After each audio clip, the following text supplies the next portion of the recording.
And what have been your sins, my son? Well, Padre, I don't want to keep you up all night, so I'll just fill you in on the latest batch. These here hands of mine, they got blood all over them. You're speaking figuratively. I need to find something out. I just go out and look for somebody that knows more than me, and I go and I ask them. Sometimes I ask pretty hard. By way of, for instance, I killed 3 men tonight. Tortured them first. You might say I've been working my way up the food chain. First 2 were minnows, small-time messengers. But it was Connolly, the money man who fingered you, Padre. Dear Lord, man, this is a house of God. Just give me a damn name. Rock. You really are pushing your luck, Padre, feeding me garbage like that. Can't be that big. There's a farm out North Cross in Lenox. It's all there. Find out for yourself. And while you're at it, ask yourself if that corpse of a slut is worth dying for. Worth dying for. Worth killing for. Worth going to hell for.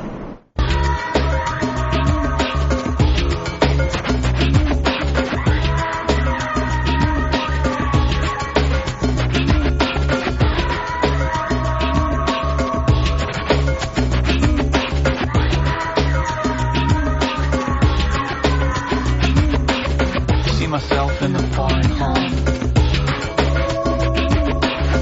See the light come over now. I see myself in the pouring rain. I watch hope come over me.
Yeah, buddies, it's the Ron and Fez show. 866-RON-0-FEZ, 866-RON-0-FEZ.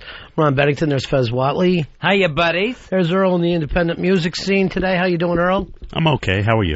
Just okay today, Earl, or are you fantastic? I'm feeling great, actually. Yeah? I'm feeling really, really good today. All right, good. You got to start returning emails. Fez has sent you a bunch of emails, Earl. over the weekend. I know Photoshop Mike has been trying to get a hold of you. Another guy from Comic-Con, they all contacted me going, how come I never hear back from Earl? So I want you to always check those emails and get back to people. All right, 866-RON-0-FEZ, 866-RON-0-FEZ. SAG Awards last night, Fezzy, and nothing new there. And basically, all the award shows, they just take whatever excitement level that you will eventually have over the Oscars and throw them out the window. Yeah, same acting awards given out last night at the SAGs as the Golden Globes. And, you see, a Jennifer Hudson, who at the Golden Globes is crying, she's all upset and everything, she's just overwhelmed by the moment. She gets to the SAG Awards, wins the same award, and it's like, I've always wanted to be an actor. And just all of a sudden now she's all prepared and everything. Well, that's what happens. Now, you can't have the first experience twice. So it used to be the Oscar would be the big shock for the young performer, but now by the time you get around to that, they are already down. Or with a lot of these other performers, you've already heard the speech, you, the viewer. So the excitement level just kind of gets away. Luckily, Forrest Whitaker never prepares for anything. He always mumbles and falls apart up there. Helen Mirren again, Eddie Murphy again, Jennifer Hudson again, and basically, the best ensemble, which would be Best Picture, was a throwout this time because that went to Little Miss Sunshine. Yeah, so it made me wonder, all right, is that just something to shake up these SAG Awards so we have something different? Or does this have a legitimate Oscar chance? Well, it's not up for Best Picture, is it? Yeah. It is up for Best Picture? Yeah. Then I would say it does have a chance, but again, that's just what the actors think. I think what happens in the SAG Awards, particularly for Best Ensemble, is the actors go, this is the movie I wish I was in. Oh, okay. This is all the little showy parts. I wish I was in that film. That little girl from Little Miss Sunshine, she was nominated against Jennifer Hudson again, and she just can never hide the disappointment of not having her name called when Jennifer Hudson goes up there. All right, 866-RON-0-FEZ, 866-RON-0-FEZ. I did see the Forrest Whitaker movie, Last King of Scotland, and I don't want to give it away for everybody, but I know they haven't seen it. But it's one of these things that annoys me about fucking films, particularly, films that we have here in America, and I think this one came out of, I think it was a Scottish film, or at least British. You have Uganda and Idi Amin. He's this fucking ruthless dictator, just vicious. It's a poverty-strong country, and he killed some outrageous number, something like 1/10 of the country was murdered under him, and there's all these stories. And out of this entire story, there's one white guy in the whole movie, and basically one white guy almost in the whole country, and that's the story we follow.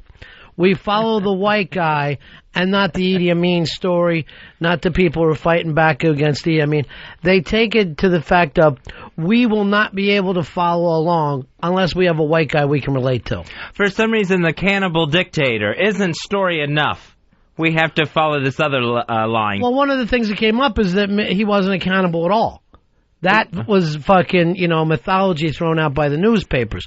Now, whether that's true or not, but it gets mentioned in the movie, and there are no scenes of, fucking heads on a plate and all the kind of shit that we had heard before. So I was caught up in the Idi Amin character, but there's no way, because we keep going back to some Scottish guy who's his personal assistant. Or I don't know how you watch films. I don't know how you can sit there and watch films without just throwing up the Black Power salute. Chris, you're on Ron and Fez. Hey, buddies. Hey, buddy. I was wondering if either of you guys got to see Smoking Aces this weekend. The kind of Tarantino ripoff film? It's kind of a Tarantino Scorsese ripoff film, but I thought it was better than The Departed. I thought it was really, beginning to end, just a lot of action, great twist at the end. Tons of stars, great acting all the way through. Well, how did the film do over the weekend, Fez? Anybody show up for it? Smoking Aces, I think, was number 2. I think it brought in $14 million. All right, that's gigantic for a film like that without, big ensemble cast. So I will see it, but I still got 3 films I need to see before the before the Oscars come out. So one of them that I've been really holding off on is Dreamgirls, which is basically the Idi Amin story put to music, where Jennifer Hudson plays the girl Idi Amin. It's not Edie, it's Alfie. Effie. I didn't see the film. Was that a tie-in? Yeah, that was her name. Yeah, I didn't see it. Earl, have you seen it? No, I haven't seen it yet. It's one of those movies where I just like, I know I should see it, but I would go to see it if I had a black girlfriend. That's how I would go. Cody, you're on Ron and Fez. Hey, I was just calling to tell you guys, if you can handle, like, foreign films in a different language, Pan's Labyrinth was the shit. Yeah, I saw that over the weekend as well. Did you like it?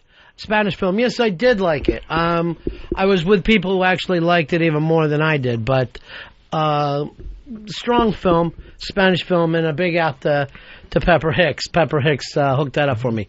Here's Freak, you're on Ron and Fez. Hey, buddy. Hey, buddy.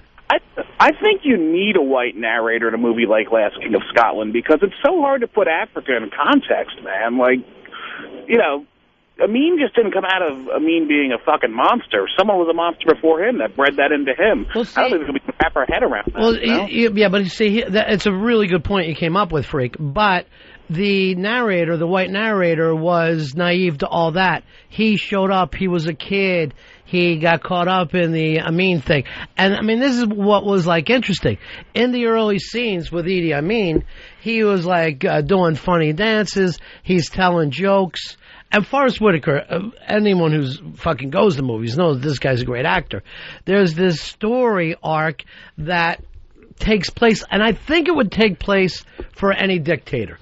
You know, you kind of fight. Normally a dictator comes not from destroying a democracy, but from overthrowing somebody, whether it's in Cuba, you know, or Iran, whatever happened to be going on before you was an ugly story. So you fight back. You've got the people on your side. Now you get into that position, and the first thing that happens is people are coming after you. So you start to set up this defense system, and then paranoia sets in. So it's not just the kind of security that we have for a president now, but let's get to people before they can get to him. And it seems like every dictatorship would follow that very, very same thing. Yeah, I mean, you would absolutely have to, because you know how you got in there. You know, by overthrowing. But do you have to? Is there the opportunity for a guy to be almost like a George Washington? Because George Washington in this country was offered the fact of, now it's yours. And he fucking pulled back and said, it will become a shit house if it's just me. But very early on, and it doesn't get brought up most in this country, there was plenty of people who went, yeah, George, you proved that you could do this. You're the new king. And it was really down, you know, we talk about the Declaration of Independence, but that guy had the ability just to make that fucking thing just, you know, another footnote to history. Just nothing. I'm wondering, has there ever been like a dictator who went out and did good things for the people and didn't become like a tyrant? I don't know. A guy who's in charge of everything, but he's doing it all for the people and the country, you know, to build it up. Yeah. Was that Perón in Argentina? Was he a dictator?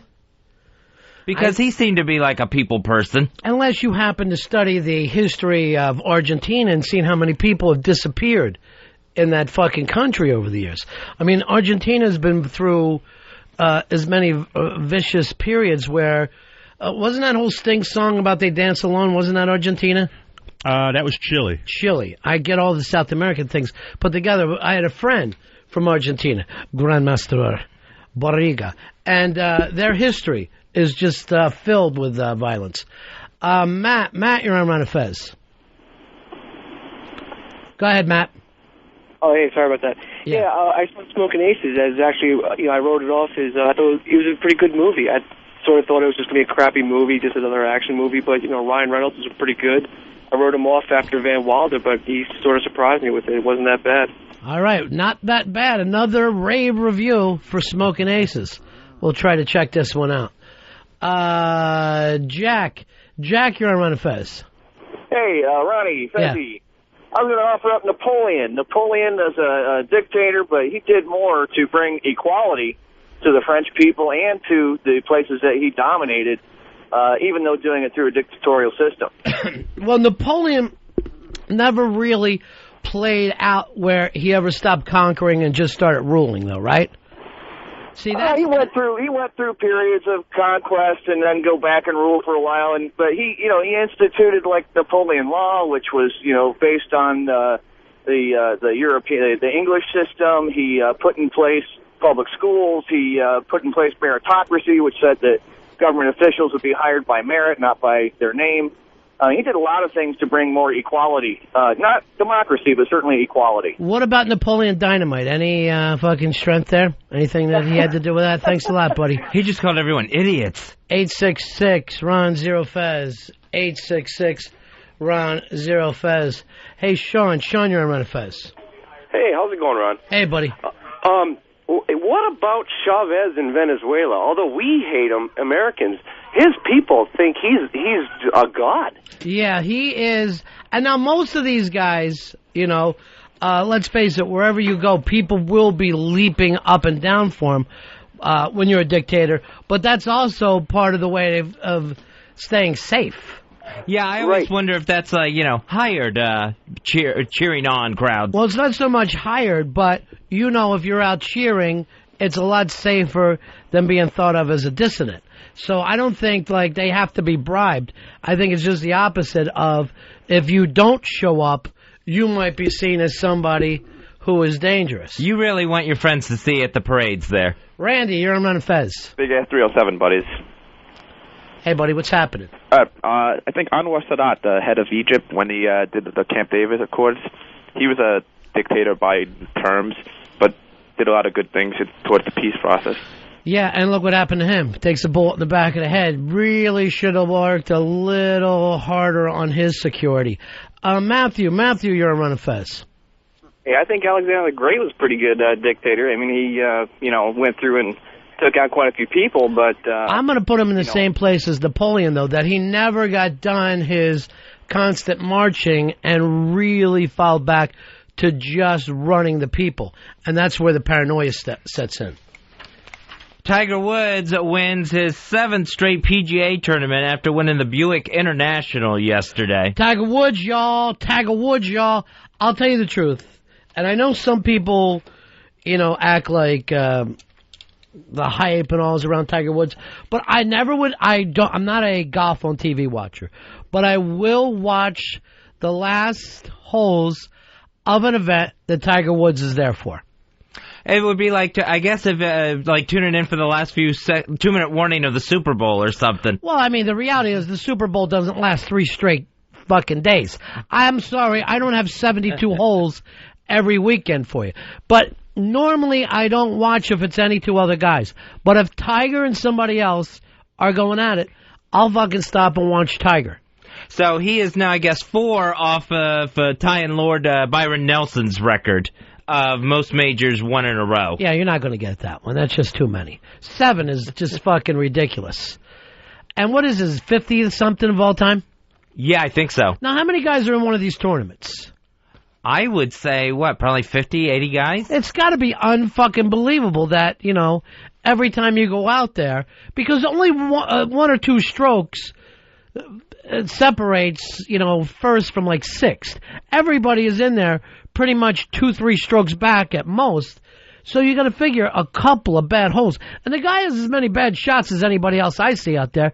It's just that his next fucking shot is fantastic. Tiger is like a guy, if you believed in making deals with the devil, if that was actually true, you would have to wonder if Tiger did that with a beautiful wife and he just doesn't lose. Well, it's not impossible for a guy who makes $100 million a year to have a beautiful wife. That, I would think it was a little more freakish if he had some fat fucking ugly wife sitting there that was yelling at him. That would surprise me.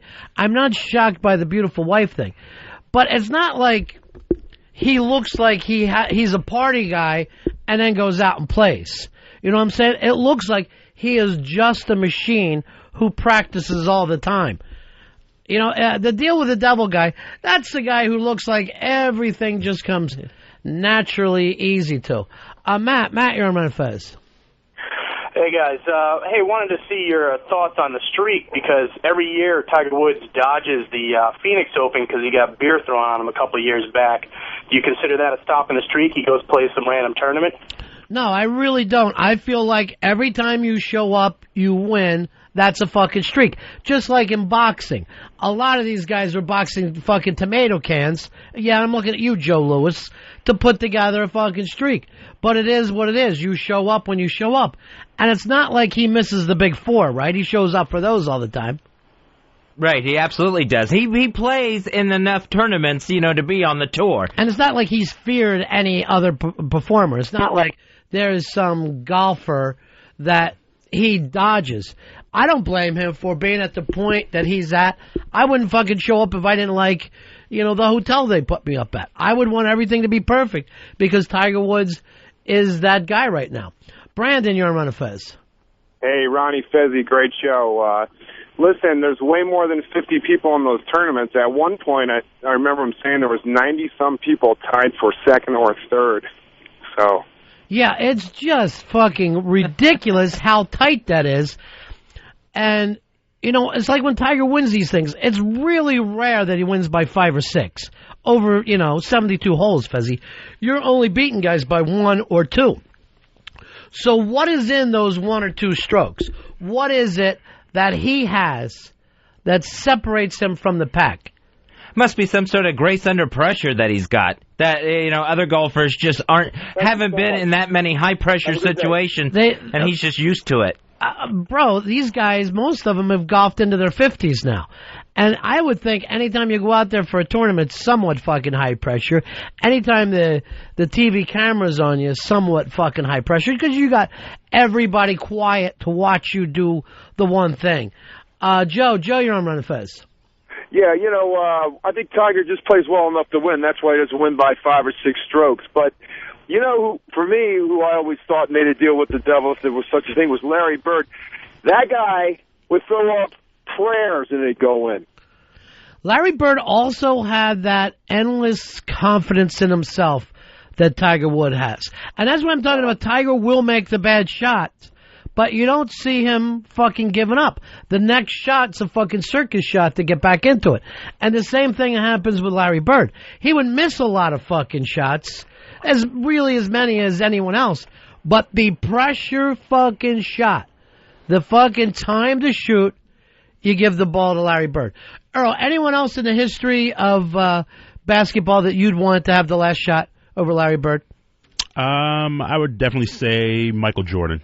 Michael Jordan over Bird? Michael Jordan over Bird because he lived for that moment. He would distribute the ball, he would get everybody involved, but when the game was on the line, it could be 5 guys on, he was like, I want the ball, I want the shot. The guy with the Pacers, the same exact way. Reggie Miller? Reggie Miller, to me, end of the fucking game, shoot the lights out. Why? Why is that guy? And I disagree with you, Fezzy. I don't think it's, he's learned from fucking pressure. I think some people are born with the fact that not only does it not bother them, they would not like the idea of anybody else having the spotlight on them. It's almost an egotistical, almost selfish thing of, give me the fucking ball. Rich, you're on Ron and Fez. Hey, great show, guys. How you doing this morning? Yeah, it really is. I was telling Fez that earlier when he was throwing up before the show. I go, you don't have to worry. We do a great show. What's happening, Rich? I just wanted to talk. Tiger's won 55 PGA tournaments. He's only missed 1 cut ever. He's unbelievable. He dominates like nobody's ever dominated. The talent out there that he's playing against, he's way better than it ever was. Well, yeah. I mean, if you go back to the early days of fucking golf, what percentage of Americans played golf or taught their little kids golf? You know what I mean? It had to be, such an elite sport in the early days of golf. Where now, who can't get on a public course?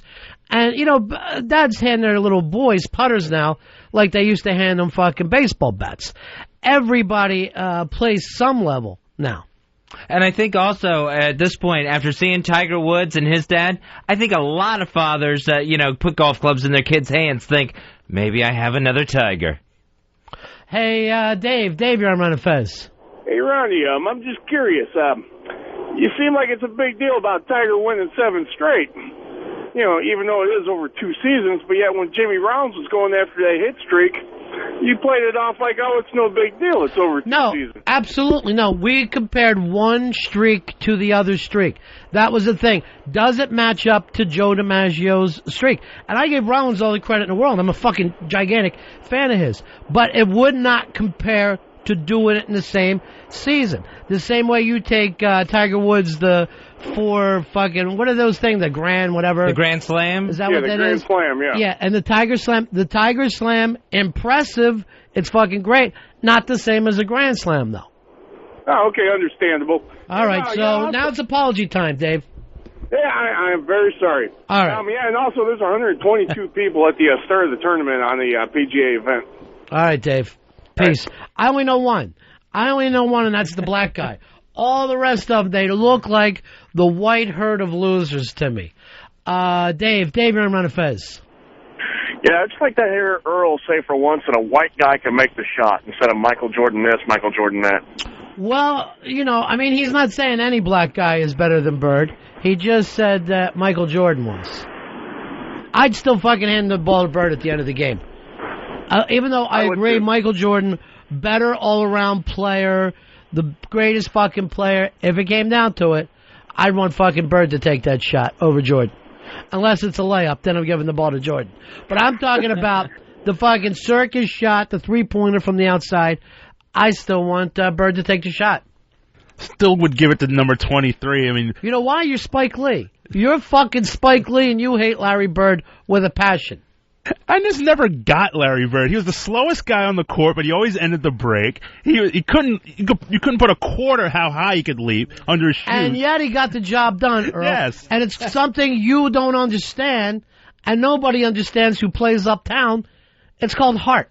You fucking take what skills you were given and you rise above them. Not somebody who was born like a fucking thoroughbred and then spends their time smoking crack in the fucking parking lot before every game and having outside babies. Well, not babies that we know about with Bird. I mean, but Bird was like a genetic freaking nobody's reverse. going to sleep with Bird. No matter how many games he won, no one was going to sleep with him. Here's Bill. Bill, you're on Ron and Fez. Hello? Yeah. Yeah, I was going to mention about Tiger, the one thing that people don't really mention a lot is he's preparing for longevity. He's always changing his swing, which also messes up his game somewhat. Otherwise, his numbers would be even higher. But he's going to be playing into his 60s on the tour. He actually adjusted his entire game a few years ago. And that's when he went into that dip when everybody talked about it, and he didn't give a fuck. And that's another thing about that kind of guy. A guy who can see things the rest of us can't. That's the amazing thing about it. With Tiger playing into his 60s, I mean, that's just going to be an unbelievable amount of championships if he just keeps going like this. Not if he's hit by a truck. Oh, that's true. But to get back to my point, you know what I'm talking about. There are guys that can see things the rest of us can't. Back to basketball, Magic Johnson had it. He saw the fucking play before it fucking happened. If you go to football, you're probably looking at a Johnny Unitas. Maybe even a Joe Montana. Saying the tiny little things that most people can't see. And I think Tiger probably has that too. Scott, you're on Ron and Fez. Hey, Ron, you sound like $1 million today. I really do. I was going to call Earl out about Michael Jordan always taking the last shot and wanting it. One of the championship games against Utah, he drew all the guys to him and passed off to Steve Kerr, who made the game-winning shot. What about that when he yelled white time? Remember that one, Earl? He yelled white time, cut Kerr all by himself. But at the end of the game, do you want Steve Kerr to at the end of the game? Let's say Kerr misses. Michael Jordan did. No, I'm saying if Kerr misses the shot, you don't think anyone's second guessing why doesn't Jordan take that last shot? If there's 3 guys hanging on him, I don't think it's a bad idea to fucking get it to the white guy who's wide open all by himself. I mean, he's done it in the past before, but at the end of the game, I'm going to go so far to say Kerr was a better ball player than Michael Jordan. I'm going to say what the sports writers know and they're afraid to say. Kerr was the best of all time. Ben, you're on the Ron and Fez show. What's up, buddy? What do you say, pal? Hey, I just wanted to let Fez know that's the Buick Invitational, not the Buick International. Tiger Woods does not come to the FBR Open, which was the Phoenix Open, because he had death threats, not to the... I don't blame him for not fucking showing up. I don't blame him for... Right. To me, yeah, he's the fucking sport right now. They should show up where he... If he goes, you know what, the tournament this weekend, I want it to be in my backyard.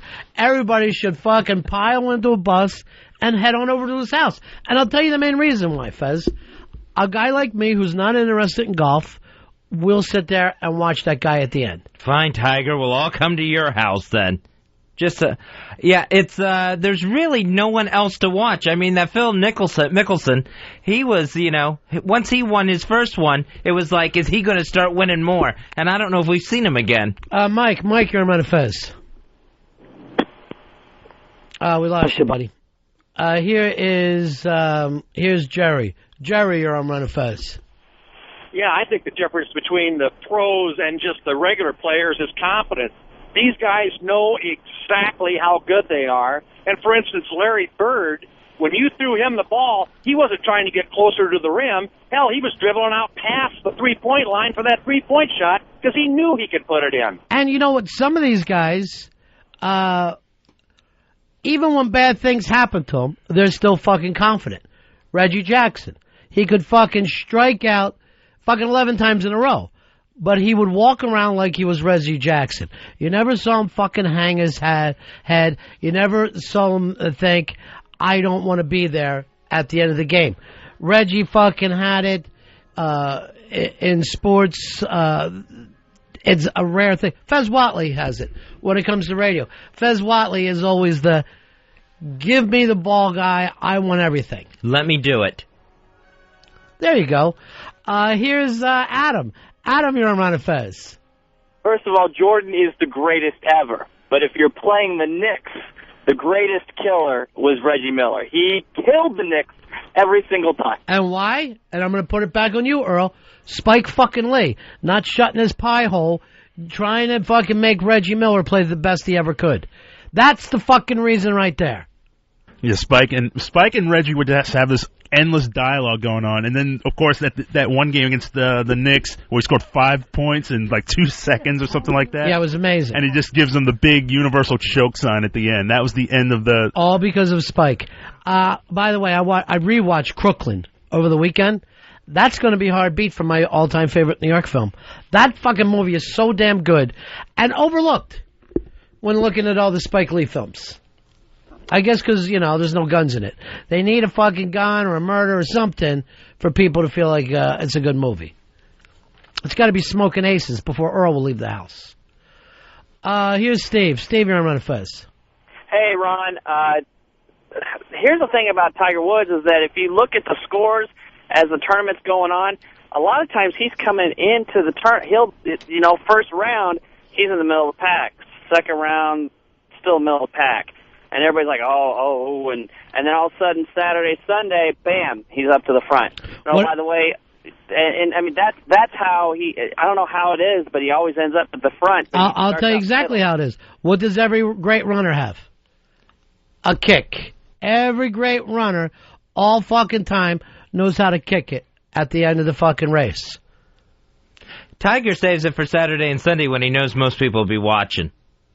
And when he knows it's going to crush the other guys.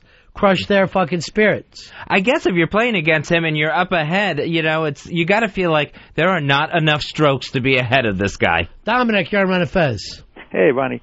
All this talk about the 86 Giants because of the 20-year anniversary of the Super Bowl. Yeah. Carl Banks said the same thing about Lawrence Taylor that you did. He said the greatest thing about LT was he saw the game through a different set of glasses than everybody else. Very, very true. And LT actually fucking changed the game. Yeah. Of football. And how many linebackers can you say that for? I mean, you probably have to go back to Buckus before people went, oh, wait, a linebacker is something different than I fucking thought it was. Now he lost the name LT. That's unfortunate. That's unfortunate. That'd be like somebody coming along, Fezzy, and going, I'm the new Babe, and everyone forgetting about it. And, you know, it happens. Ask Sugar Ray Robinson. Every time he hears the name Sugar Ray, he turns it around and people go, no, not you. You got to give it up to the new LT. I don't even think you need to slap new on it. They don't anymore. If you say LT, everybody knows who you're talking about. They know you're talking about LaDainian Tomlinson. Even people in New York would say the exact same thing.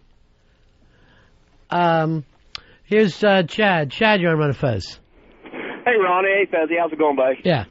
Hey, I didn't know. I agree with everything you were saying there, Ronnie, but I didn't know how you thought or how you felt that Tiger could stack up with Nicholas and Player and all those guys, Trevino, back in the day using like the wooden shafts and the old clubs that they played then. Well, that's, this is what we get into in sports all the time. Would this person have been as good under the other circumstances? But the thing is, if Tiger could have lived his life with those fucking clubs, he would have adapted. Yeah, you can't take him back there now. You just can't hand him a bag of wooden clubs now and expect them to still perform. Unless you hand them to everybody else. If you hand it to everybody else new, I'll fucking put my money on Tiger. But he would have grown up in that fucking time period.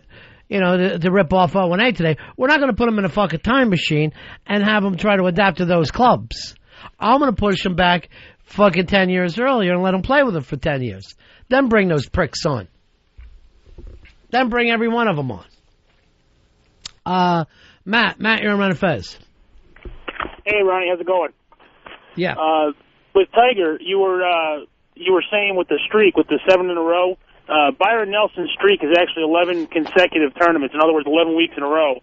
The other thing I wanted to say was that Tiger changed the game. I mean, before Tiger, nobody, like you even said yourself, you stop and watch when Tiger's on. The other thing too is his workout regimen is like any other sport, just like football players or anything like that. And they never did that before. Now you go to an event and they got the trailers set up, everybody's going into them.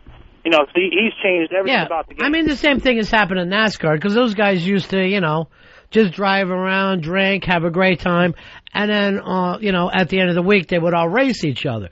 But now they really have to go out and work out as a sport because it only takes a very tiny thing now to get that advantage or for somebody to have that advantage over you. You cannot give up anything.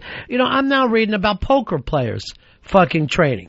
Really? What are they training for? They sit. Training with their diet, because fatigue is a gigantic part of poker. And you lose even the slightest bit of concentration, somebody else gets over. So, I mean, guys used to drink while they were playing poker, smoke, all that shit is going away. And now it's about meditation, it's about different things that lead up to it. They'll do different mathematical exercises. Chris, you're on the Ron and Fez show. Hey, fellas, I got a spy report. Good, we need a spy report today. Spy report. Word is in Philly, they just put Barbaro down. Oh, is that right? After all this time, huh? Yeah, he had a bad night last night, and they weren't going to do any more with him. Now, how do they actually do that when it's a racehorse? Do they inject them or they still whack them? I'm really not sure, but from this area, I would think they'd whack them. Yeah, me too. I would too. Or in honor of the Chicken Man, they blow them up. All right, 866-RON-0-FEZ. 866-RON-0-FEZ. Mitch, you're on Ron and Fez. Hey, guys, how you doing? Good, man. All right, I think a lot of people make a big deal about the metal clubs that Tiger's using now, but that's a brand new thing. I bet he used those old persimmon woods when he was growing up. I'm only 30, and I used them when I was growing up. So right. And I can't wait to have some of those Barbaro sandwiches over at White Castle later. Oh, yeah, I know. I'm fucking starving myself. We got any horse meat back there, Earl? Unfortunately, no horse meat. Are you ever once going to give me what I asked for as a waiter? Are you ever going to be prepared? The same thing has happened in tennis. The fucking tennis racket has changed incredibly over the years. So, like Arthur Ashe would have no idea what the hell's going on with that racket these days. And there's another sport where guys didn't used to train the way that they do now. Yeah, and that Roger Federer, perfect in the Australian Open. I don't think he lost a set. That's insane. There's another streak. Only one no one cares about. Yeah, no one even notices. Jeff, you're on Ron and Fez. Hey, Ronnie, the amazing thing about Woods is if he's on that leaderboard the last or the second to the last day, he's going to close it out like freaking Billy Wagner or some other reliever that'll just put the fire out. It's amazing. Never seen another golfer be able to do that. Again, it's the kick. Do not let some of these guys stay close. Doug, you're on Ron and Fez. Go ahead, Doug.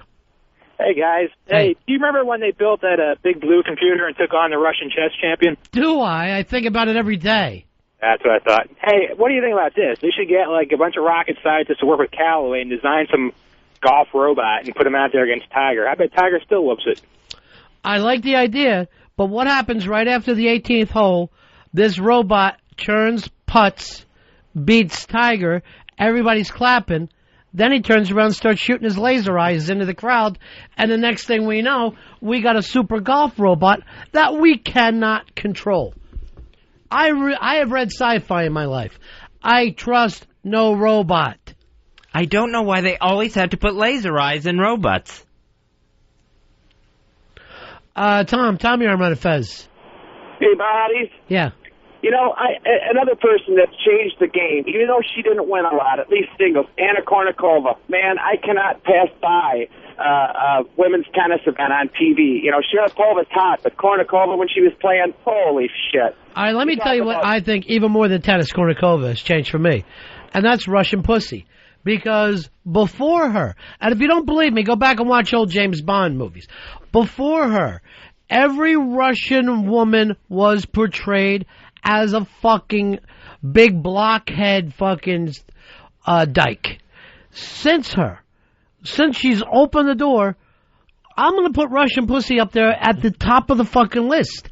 Where was it all these years? It's not like we never watched the Olympics. We saw what Russian athletes used to look like. They were fucking blockhead steroid freaks. Now, they're like playmates who play sports. They finally realized what they were doing wrong with their female athletes. The exports just weren't working. I disagree, Fezzi. I think we got caught up in the Cold War. That they just wanted us to see, because if back in the fucking 60s and 70s, we knew what fucking Russian pussy looked like, I think you would have seen a peace accord. I think you would have seen, what do they call that when we open the gates and everybody's nice to each other? Had like a Russian name? Oh, détente? No, it's like some kind of a nice thing like Nostranova or some bullshit like that. It had some name that they kept using. If we would have known, that would have been it from the get-go. And from what I understand, tastes like a peach. Literally tastes like a ripe peach. Fabian, you're on Ron and Fez. Good morning, Ron Fez. Love the show. Fabian, one more time. A ripe peach, Georgia peach. I want to talk about how you guys are changing, or how certain athletes are changing their roles in sports. Like I say, a guy like Barry Bonds kind of changes the game of baseball. You know, I know he's got the steroid scandal, but when pitchers come in to pitch to him, he totally brings the presence where there's the intimidation factor. And I don't think there's anybody else in baseball that does that. You know, besides maybe a Manny Ramirez, but you know, he doesn't put up the kinds of numbers that Bonds has in the past. Did you guys, think about that? And I know you can't go back in the recent eras, compared to Babe Ruth or anything like that. Yeah, I'm sure it was pretty fucking scary in Babe Ruth's day for him to show up at the plate particularly clutch and, on and on like that. But the problem with Bonds is they have gone out of their way to fucking, it's all kind of ruined for us. With all the players of the 90s, the long ball hitters, every one of them has a bad reputation now. And I don't see one of them getting into the Hall. Sosa, not one of them. You got to suspect every one of them. Anyone who can hit the ball out of the park, now you got to figure they're putting some cream on themselves. Dean, you're on the Ron and Fez show. Hey, morning, fellas. Hey, the Russian chick from Spas Like Us that I think Chevy Chase hooked up with, she was a smoker. Here's the problem, Dean, and you came up with a really good point. But who saw that movie? Really no one. Yeah. To do a great fucking... comedy, though. Great comedy. Chevy Chase. 2 words for you. Chevy Chase. Fez, I'm walking down Lexington the other day. Who do I run into? A guy that you were talking about with your little news blurbs, Mr. Matt Lauer, carrying bags back to whatever apartment he was staying at. And he's wearing sunglasses. Big fucking aviator glasses. Nobody can see him. I'm just walking by. Don't even look over. I go like this. Fuck Tom Shales. And I knew, no one else would have gotten it but you and Matt Lauer. But I know I probably made him feel better. I think he probably appreciated it. Tom Shales wrote the article, I think, for TV Guide, that Matt Lauer is sabotaging Meredith Vieira on the Today Show. Now, since you told me that, I started watching the Today Show. I checked it out this morning, and she's choking. To blame Matt Lauer for the fact that she can't put together 2 sentences in a row is fucking wrong. And she told a joke that no one got today. She had some guy on from the History Channel that is like a modern-day Raiders of the Lost Ark. And she tried to do a joke where you need the next place you need to excavate is like my bedroom closet. And he did excuse me? And it was such an uncomfortable moment. I go, and I yell at my TV, I don't see fucking Matt Lauer anywhere around, Tom. She did this one on her own. You're going to bring up a closet in the middle of a fucking thing? What a job that would be, though, Fez. Oh, the Today Show or the excavation guy? Yeah, I don't think the Today Show would be such a good job. But, Earl, wouldn't you love to be like a modern-day Raiders of the Lost Ark? Oh, absolutely. You go all over the world. You get to do different cultures. It would be a great job. And yet, can you even name a famous one? I can't think of a famous one. Now, when I was out, I think I was in South Dakota at the time. There's some kind of a mammoth spot out there where they let you come in and help. They're fucking like finding woolly mammoths. They let you come in and help, whether it's for a couple days, you could do your vacation. I bought a ticket. I went on in, and you get this tiny little brush, and all you do is brush and brush and brush. And I think unless you were an old lady, no one would want to do it. I mean, I want to find something gigantic, and then I want to fight off natives for it. Yeah, you want to find something, and you want to, if you're an archaeologist, something like that, you want to find something every single day. Not just have to wait, I've worked on this for 50 years. Greg, you're on Ron and Fez. Hey, Ron, that word you're looking for Russian opening, was that perestroika? I think it was, my friend. And it's big-ass prize closet for you. Hold on, buddy. You're going to get a DVD copy of the Harry Smith Project live from the Shout Factory. This DVD features live performances by Lou Reed, Elvis Costello, Beck, many more. For more information, you can go to shoutfactory.com. Jason, you're on Ron and Fez. Yeah, Ron, I was thinking that it was Glasnost. I'll give you one as well. Hey, all right. So everybody goes in, because I'm really not even sure what the fucking word was. And no idea why I forced others to try to think of it. We'll get you a DVD copy of The Great Rock and Roll Swindle starring the Sex Pistols. That's also from the Shout Factory. It's got the original film and commentary by director Julian Temple. Check it out, shoutfactory.com. Earl, I noticed I haven't gone home a lucky winner in a while. Have I done something to make you mad? No, not at all. I always whack you a beak. I fucking told you again, do not use that fucking phrase, right? Yes. Doesn't make sense. You're taking a phrase I was having some fun with. You tried to fucking co-opt it and you turned it unhip. So don't fucking use it over and over. I won't. Okay. Now, when's the last time something came in? I know I asked for the Doors thing. I got nothing. I thought I took care of you on that. No, you did not. And you thought you got back to Photoshop Mike and then that other guy who drew the fucking comic book. Everybody's contacted me over the weekend. Why, Fez? Because my fucking producer's MIA. My producer goes MIA. Even you couldn't reach him. No, I sent a couple emails yesterday. No response back, and I guess they didn't even get read yesterday. I'm going to give this to you, Fez. There's another address. It's Earl Douglas at fuckyoufezzy.com. Oh, man. You know what to get there. I don't even want to type that in to send him stuff. Just Google Fuck You Fezzy, and you'll be surprised. 50-some pages pops up. Damn, Earl. Ryan, you're on Ron and Fez. Hey, what's up, guys? Yeah. Hey, you're talking about changing the game. I don't know if anyone's paying attention to the Suns right now.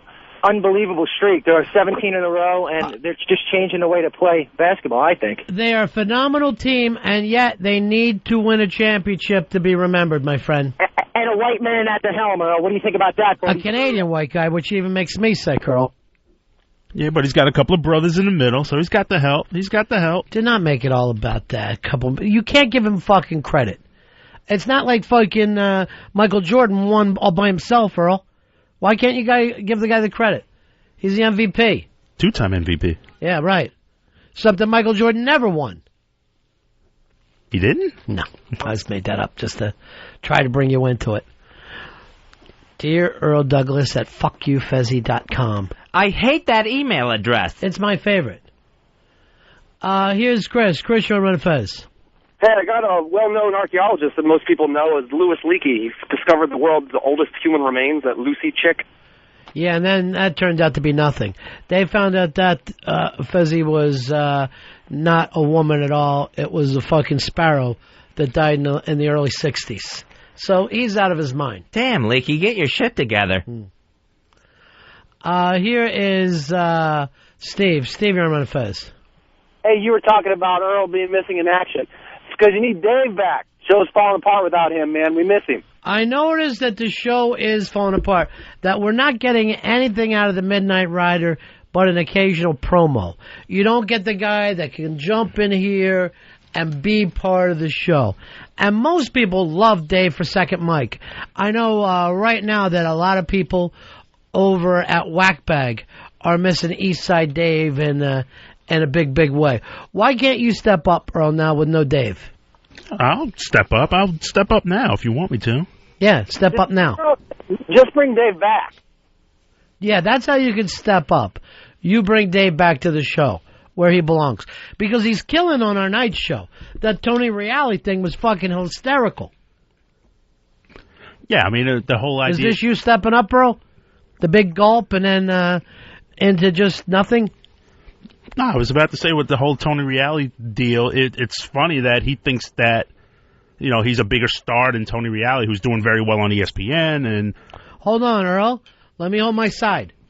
I'm laughing kind of hard at the way you paint a picture. All right, go ahead. Let me catch your breath. The whole idea that Dave is, you know... Joe, you're on the Ron and Fez show. Hey, Ron, here's another little bit of tidbit info on Tiger Woods. It was a little-known fact a lot of people ain't talking about, and this is how good he is, like you've been saying. He has won 7 in a row twice, and nobody, including the great Arnold Palmer, Jack Nicklaus, Byron Nelson, nobody's ever done that. You know why? Because his mother's Asian. That's what does it for Tiger. Everyone thinks it's a black thing. No, it's that whole Thai deal that he has going on. Is that what he is? Yeah, I think he's Thai. Speaking of which, we got any Thai food, Earl? Fucking starving. I'm sorry, no Thai food. We'll definitely get some of that for you, though, definitely. Crotch Critter, you're on Ron and Fez. Hey, Ron and Fez. Hey, buddy. You talking about Earl being MIA. How about just not doing his job? He's had a special package sent to him twice, and I haven't heard y'all talk about it at all. It's because I haven't gotten it yet, and I've called you about not receiving it yet. I have no idea what you guys are even talking about. I've got a FedEx signed copy that says that somebody there in the building received Earl, and it sure does look like E. Douglas. I never signed for a FedEx pack. Almost never sign for a FedEx package. Is that something to be proud of? No, because Paul always signs the FedEx packages. I've got it, and the signature looks like E. Douglas to me. Could somebody be forging your name, Earl? Earl, there can't be packages coming in here for Ron and Fez that are taken. Particularly, is this what I think it is, Critter? Is this the movie? Well, it could be a little surprise for, everybody there. And I'm sure y'all would want to talk about it after you open the package up. No. And took a real good look at it. This is supposed to be the movie Gap. If this is missing, Earl, Paulo is going to go out of his mind. Call him now, Dave. And, I still forget that Dave is not here. I miss Dave. See if you can get one of the interns to call. But you see what's going on here, Earl? This is a major motion picture, and it's missing. And why aren't you in contact with the man? I have been in contact with the man. Why is he calling me during the show to say I have no idea, but I've explained to him. He's like, well, did you get the package? No, How about I have Mike? not received Have you talked to Mike? I haven't even received an email from Photoshop From Mike. a couple of weeks ago. A surprise for Fezzy. And he's been trying to get a hold of you for weeks. Man, we're back to fuckyoufezzy.com. Where do you see the prize? You'll really be fucking pissed. Man! Honestly, I have no idea what anyone says. Not what anyone says. Right now, Gap is missing. Oh, my gosh. And that is going to fuck things up for Paulo. If we found out somebody from here and these things start to show up in Chinatown today, it's a big problem, Earl. Now, why aren't you at least talking with Critter? I've had numerous conversations with Critter about it, saying, I have not received this package yet. What is the deal? Paulo. Yes, sir. I got some bad news for you. Okay. Crotch Critters sent us your film. Yes. Gap. Yes. Either Earl signed for it or somebody else signed for it, but long story short, your film is now missing. Okay, well, first of all, the issue is that, as we know, I've tried to downplay the whole problem with Crotch Critter. Right. Okay, and all he had was some, raw footage. Yes, okay. But I'm going to edit that into a masterpiece. I'm taking the film away from you. I'm going to edit it and then open the show here in New York. Still, everyone knows it's not. Everyone knows it's not a final print, Paulo. Now, since I don't really know how to edit that, it really is the final print. I'm just going to say it is. So, I mean, clearly, that's very, very troubling. I have to say that Earl lost the film because it's now missing. It's out there. Forget that it's missing. It's out there. Yes, it's loose, and I'm afraid it's going to show up in Chinatown, or even worse, 86th Street. It'll show up on the internet. It'll show up on. I mean, there's all kinds of problems. Earl, this is really not right. This is huge. Not right. You've lost Paulo's baby. And I don't want to I don't want to blame Earl because clearly Earl's got a lot to do. I mean, I will blame Crotch Critter because obviously Crotch Critter is trying to, subvert and undermine. Right. I really did want to see the film at the debut. Yeah. By the way, so many people are trying to get in on this. I don't know how we're going to put together the opening night. It's going to be fantastic, Paul. Unless this thing starts showing up on Pal Talk or YouTube. And then we got nothing this spring. Yeah, I mean, there was clearly, I wanted it edited in a proper, length and everything else. And all Crotch Critter had was, a lot of raw footage with, multiple takes and such. And, to sit through that, that's not a film. Yeah, it's not a film. Yeah, exactly. So, I mean, that would be very disturbing. Now, Earl, you signed for it, right? I don't remember signing for it. Usually when FedEx packages come here, Post signs for it. He hands it to me. He'll hand me a copy of that sheet, and I sign. Have you checked with FedEx yet? You understand that this is Paulo's life work. This is Gap. It's. I mean, I have many films in my head, but this is the only one that's actually. Let me tell you something, Paul. If you don't get the first one, if it's not a hit, you won't make a second one. Well, I mean, that's kind of, I've only been talking about some of these movies for years, and, The End of the World? Yeah, exactly. That was a big That one we need some money for, though. Exactly. To blow up the world, we're going to need a budget. Well, I wanted you to know, Paulo, Fez and I have nothing to do with this, but your film is out. We don't know who has it. Okay. It's out and lost on the streets of New York, apparently. Wandering around. First of all, if I could speak to Earl for a second. Yes. Yes. Earl, what exactly happened here? I mean, Tell beginning from end, Earl. Did he contact you? Was yes. he trying to screw us? What was the deal? he called me and he said he had a rough What's cut. funny about this to you, Earl? This is Paulo's fucking life. No, it's not only that, but, Crotch Critter, I tried as best as I could to calm everybody down about Crotch Critter. The fact is, he got into fights with everybody, and everybody hated his guts. And I was the one person saying, well, I really like him. If I can work with him by myself, it'll be all right. But nobody would let me. Earl, what exactly happened?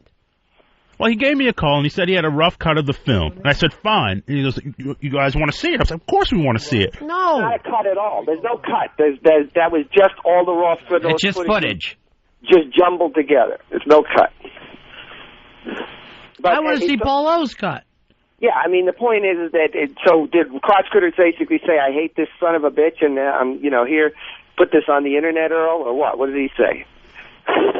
No, he did explain how crazy the shooting was, and it was a crazy 3 days of shooting. But he said, but he had all the footage, and he said, if you want to, should he send the footage? And I said, sure, send the footage. And gave him the address. He goes, okay, fine. And then a couple of days go by, and I said, I haven't gotten it yet. I got back. He calls me about it. He said, "Have you received it yet?" I said, "No." He said, "Okay, I'll send it FedEx." I think he sent it like regular mail or priority mail. And then he said, "I'll send it FedEx." And I'm like, "Fine." So there's 2 missing right now. All right, here's the thing. I mean, we worked out. It eventually came down to where everybody said that you know, Crotch Critter wanted to work on this other film, a zombie film, with this one of the guys that we were working with. So we had him sign over with that guy and then swear off all rights on this movie on Gap. So he was out. And now, you know, there's a certain... Why did you leave raw footage with him? Because, you know, when we were all on speaking terms, you know, he you know, everybody, he's kind of a...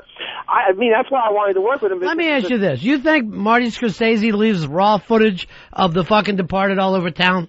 Well, first of all, it was the copy. It was a copy, and you know, as one of the producers, I mean, you know, he was a little bit of a demanding person. I should say, a lot of a demanding person, and that I thought would have been to my benefit if he was working with me on the film, because he would go out and then, you know, bust balls with the distributors and all that. The movie is gone. That's the fucking problem right now.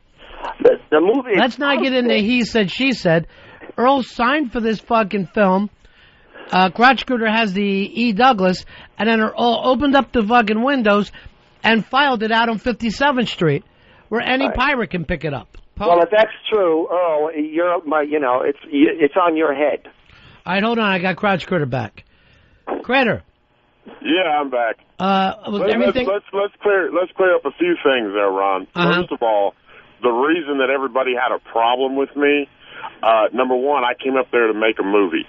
And, you know, usually for 2 or 3 months prior to that, we had asked Paul numerous times, both the other producers, myself, we sat there and asked him for a script, asked him for a synopsis, anything to let us know. So Paul's a terrible director.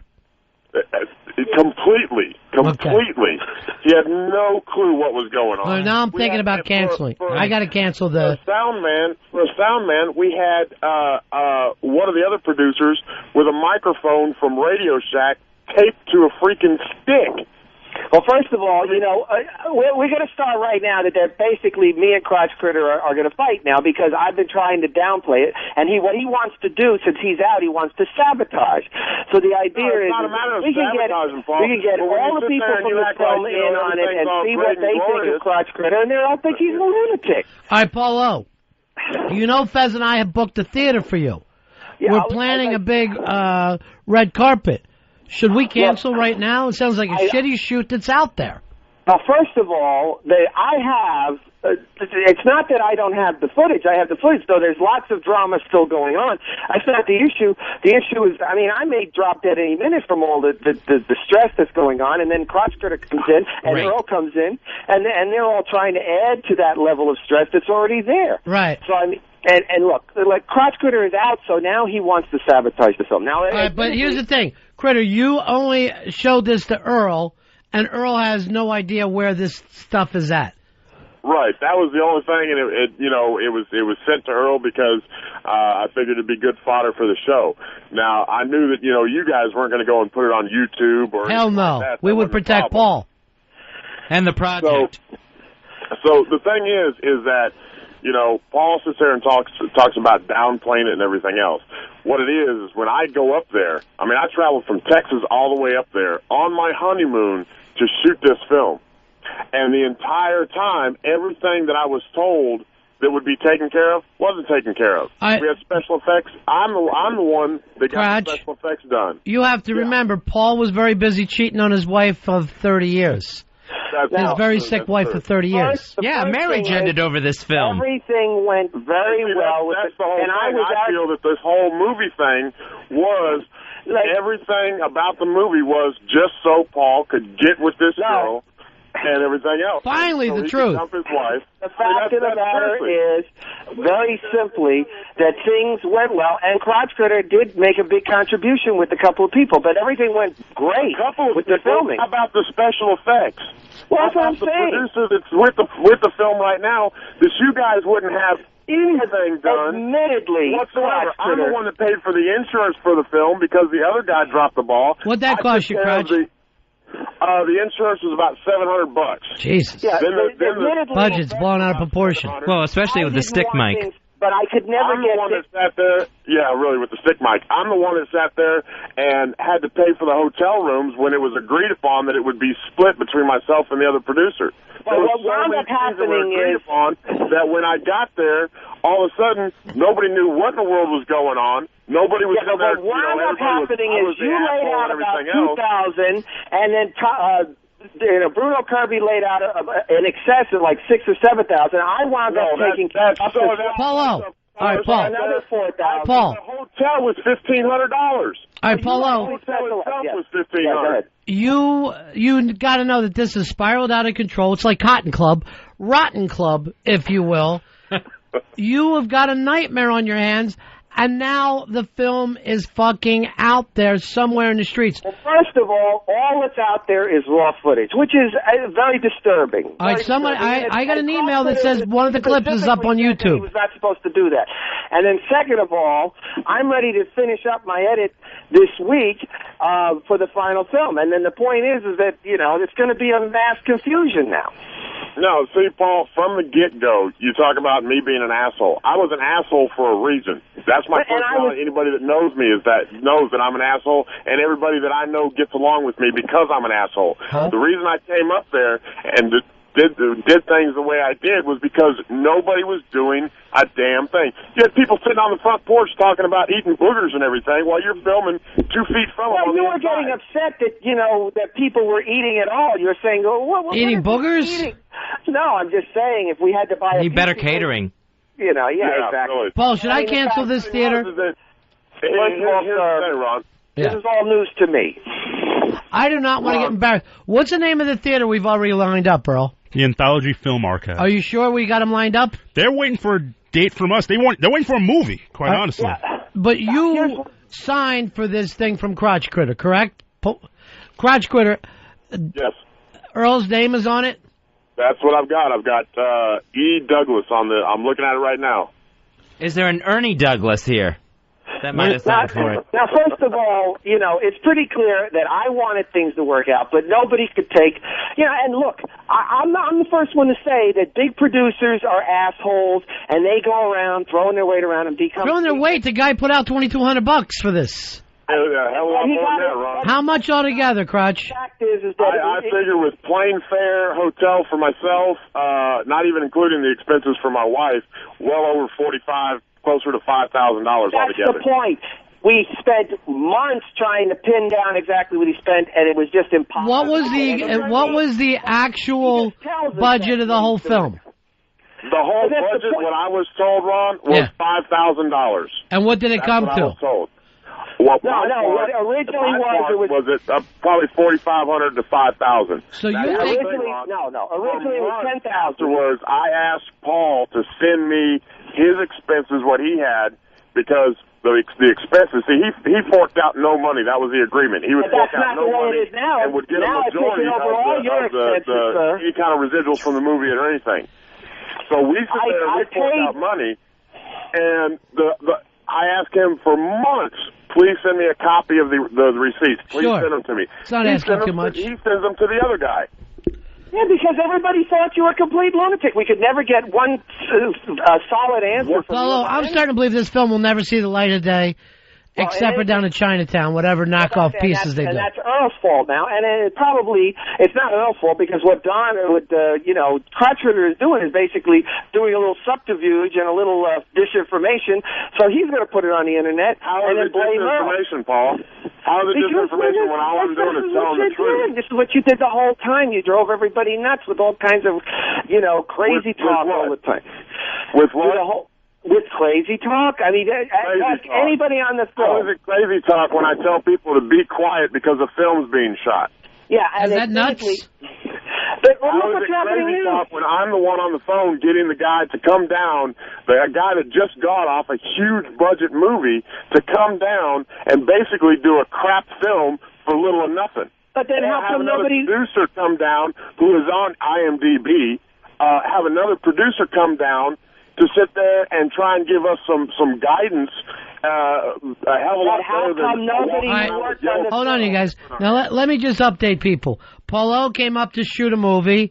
During that movie, he broke up with his wife, took up with the star of the film. Not the first time that's happened in Hollywood, Fez. Oh, no, that's as long as Hollywood itself. Costs flew out of proportion, and I knew that was going to happen when Paulo invited us out to Smith & Walensky for steaks. And he had, and at the same time, had Dave at the time, who was with us, film himself choking himself, saying that was going to be a scene in the film. Since that happened, while he was eating steak. Yeah, while he was eating $50 steaks, Crotch Critter tried to give a copy of the film to Earl, who lost it. Just so anyone knows, hand of God, not a bit. Everything here is a shoot. This is the facts now.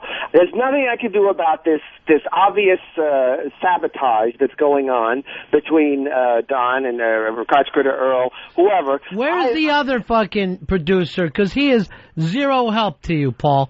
No. I never see him call in and try to help with any of this. Because he wants to come off professionally. His job is to send me bad emails about the Midnight Rider. And I'm tired of dealing with Paul's crap. Every time he calls Paul never answers the phone. He has to make decisions on his own. The fact is that I have everything. Everything went beautifully with the filming. I mean, thanks to some, and I'm perfectly willing to say that Crotch Critter helped out quite a bit. Everybody helped out. All right, hold on. Maybe Radio Shark. Maybe Radio Shark can help. Radio Shark, what should these guys do? Well, if this film is lost or not done, why not just get the script and we could turn it into like a 3-act play? We can audition characters from the radio show for parts. We're going to need a different theater then. Yeah, why not? Why can't we use the same theater? I don't know if it has, if it's built for stage productions. How tough is that? We go down there, we hammer together a couple 2x4s. Now, here's the we got a legitimate theater, which is where my heart's always been.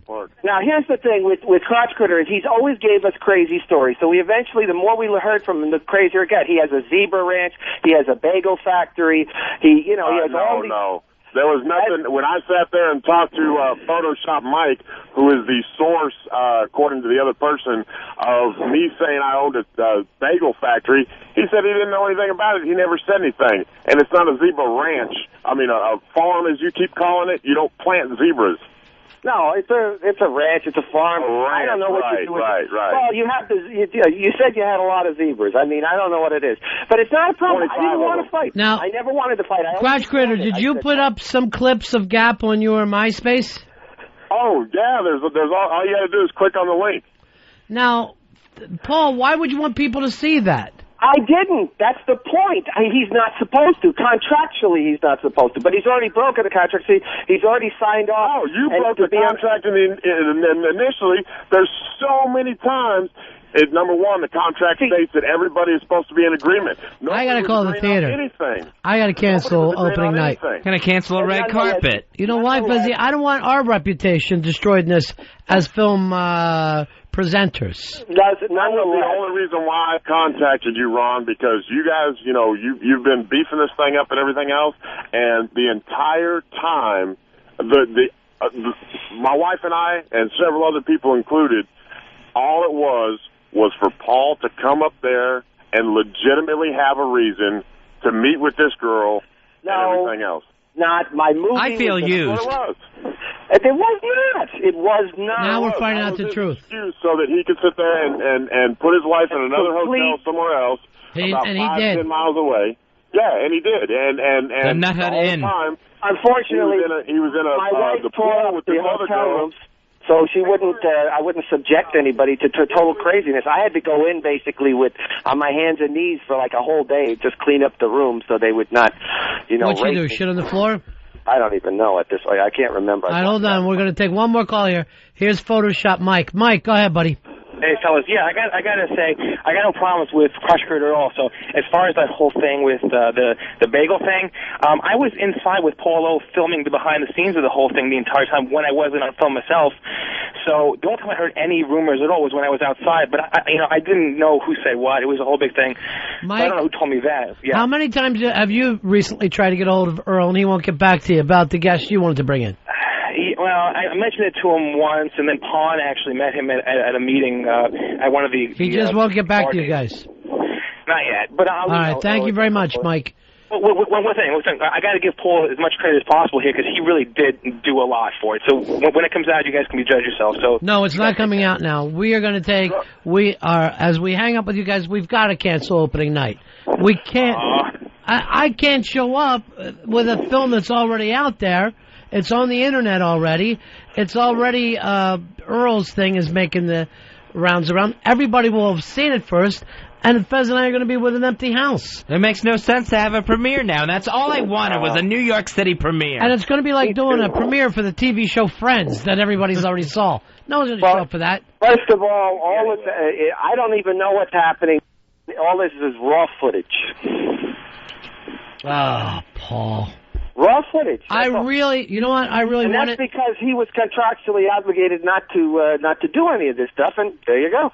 He just went. Well, when you sit there and you violate the terms of the contract from day one, then the contract is null and void, Paul. That I did not. As I said, I was the one who tried to make everything smooth. Why don't you guys sue each other and end up on one of those Judge Judy type shows? There you go. The fact is that there'll be 70 people on my side, and him and his wife on a crew of 70 for this bad movie. A crew of 70, and no one can point a camera at Dave. He's got to fucking choke himself in front of a camera. Sean, you're on Ron and Fez. Hey, how's it going, Ronnie? Yeah. I work for FedEx, and what sparked my interest right there was whoever signed for that, when we type in the name, because we do, after you sign, right, we type in E as the first initial, and you got to put a last name. It's not like Earl Douglas. You don't type in the whole thing. Right. And not very many people know that we type in their names, E. Douglas, and I went, man, he really did sign. Earl, you had to have signed for that. Yes, you do. And we have to know the name of the person that signs. And you only type in the first initial and the last name. All right, thank you, Sean. You're welcome. Well, all right, there you go, Earl. See the completed movie. Nobody's going to see the completed movie till I finish it. So you're not going to get this finished, Paul. It's all ruined. The whole thing. The whole thing is ruined. It's not. But in any case, as a matter of fact, things are looking better than ever as far as from my end. But hey, I'm not going to. And let me ask you this, Paul. Why is that? Who is the number one person that is doing most of the work? Crotch Critter. The person that I brought in. As far as I know, all the work that everybody done, I did. I appreciate tremendously, and even yours, sir. But unfortunately, there's pluses and negatives, and your negatives are. Rob, you're on the Ron and Fez show. Hey, Ronnie, what's up? Listen, I'm editing a film right now that I was going to put in the Staten Island Film Festival. Mm-hmm. I'm willing to pull it from that and give it to you guys exclusively in place of Gap. Wow, interesting. What kind of film do you have, Rob? It's kind of a drama, and it's not a happy story. But no one else has seen it except me. All right, what do you think, Paulo? Should we replace you with Rob's film? Well, in any case, I'm going ahead, despite, whatever the final legal ramifications are of Crotch Critter's actions, I'm going ahead and finishing my film, and make sure it's ready for next year's Oscars. That's all I can do. You were supposed to have it ready for spring so that we could have this opening night. I have it ready. I'll have it ready this week, essentially, and Bruno Kirby has a couple of things he wants me to do around Oscar time, at the end of February. He wants me to come up to New York, do some stuff up in New York, just for No Filter Paul, he says, because he felt so much pressure about the fact that it was on Opie Anthony and everybody was talking about it. He said, it has to be perfect. It has to be perfect. So he wants to drag me up to New York again for, to make that No Filter Paul. I'm going to tell you something, Paul. I talked to O&A.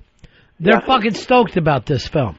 They want to be their opening night. And that's what I'm saying. Now that fucking you're letting Earl fucking bootleg this thing all over town, it ruins the excitement level. It needs to be a surprise. It shouldn't have been online. Everybody needed to show up and be shocked by what they've seen. Exactly. The fact that it's on Crotch Critter's website destroys the purpose. It wasn't even going to get a critic screening. Can I say that we can't? Maybe we should talk behind the scenes, off the air, about what we should do with Earl, if you know what I'm saying? Earl, you're going to have to make good on this. You know, Earl, something's going to have to happen about this Earl situation, if you know what I'm saying. All right, hold on. Here's Ty. Ty, you're on Ron and Fez. Yeah, Dick Holder 270 checking in. Oh, the old school. I'm having trouble downloading this. I'm having trouble downloading this film off FuckYouFezzy.com. I was wondering if Earl could help me out with it. All right, I'm going to look into FuckYouFezzy.com. Might be down right now. I hope so. Turtle, you're on Ron and Fez. Ronnie, since Dave left the show, seems, things are spinning out of control. I think that Earl needs the threat of Dave taking his job to perform at a professional level. I got to say it. Bring back Eastside Dave. Turtle was a guy who never liked Eastside Dave and used to get mad every day about him. Hated his guts. I am leaning towards bringing back Eastside Dave. I'm disgusted by the way Earl and Fez set up that fucking contest that I'm voted out. Can the Midnight Rider come in and take care of Earl for us? I mean, in some way. Paul, I'm glad that you're joking around, but you fucked this whole thing up. I'm not joking around. I didn't do anything. I mean, I tried to control a few out-of-control personalities. That's my problem. I mean, my biggest mistake is I wanted to make it out of control, Paul. When I came up there to film a movie, I get up there. There's no script. We've got a microphone taped to a should we bring someone else? Nobody, I mean, you had a tendency to insult everyone. Everyone on the set. Somebody would have RCA jacks. Was there any RCA jacks? There's a certain actress in the film who should be in the studio right now who could tell you that, maybe you were a little insulting, almost to everybody. The one that you ended up going up there and sleeping with. No, not the one who's in the studio right now. Who's that? Oh, really? Yeah. Me? No, one of your interns. Who do we have? Which one? Well, I mean, I'm not going to bring her into it unless, she wants to talk about it. I mean, maybe. Oh, Shell Bink? I'm just saying. Yeah, she's not with this show. She's with the night show. Oh, okay. Well, I mean, there's some. We took an extra show so we could promote this film. All I'm saying is that one of the things that was a little disturbing, and this is just one little tiny incident. We all, we're going to have pizza.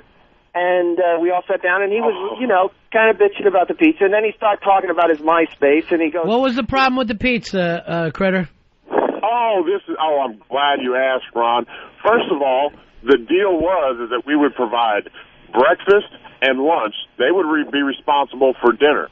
All of a sudden, I'm standing outside. We didn't provide a breakfast or a lunch.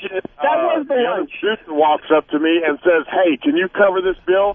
The bill was $80 freaking, and that wasn't even part of the whole deal. We weren't. But you didn't wind up covering it anyhow. And the point is, then you're talking to about your MySpace. Oh, how many MySpace people you have? Oh, is that all? Ooh, well, because I mean... Oh, and what was the whole thing behind the MySpace beefing it up and everything, Paul? Geez, I don't know, maybe to produce exactly, movie. But that doesn't mean you have to insult people. And you're talking about people leaking stuff out. How come there's stuff on yours and several other people's shots from the movie on your MySpace? There's no shot. Shot from the movie? There's several of them, Paul. There's a couple of posters. Several of them. This premiere is done. It's over. All right, Paul, we'll talk to you later. All right, boss. I'll talk to you later, Crotch Critter.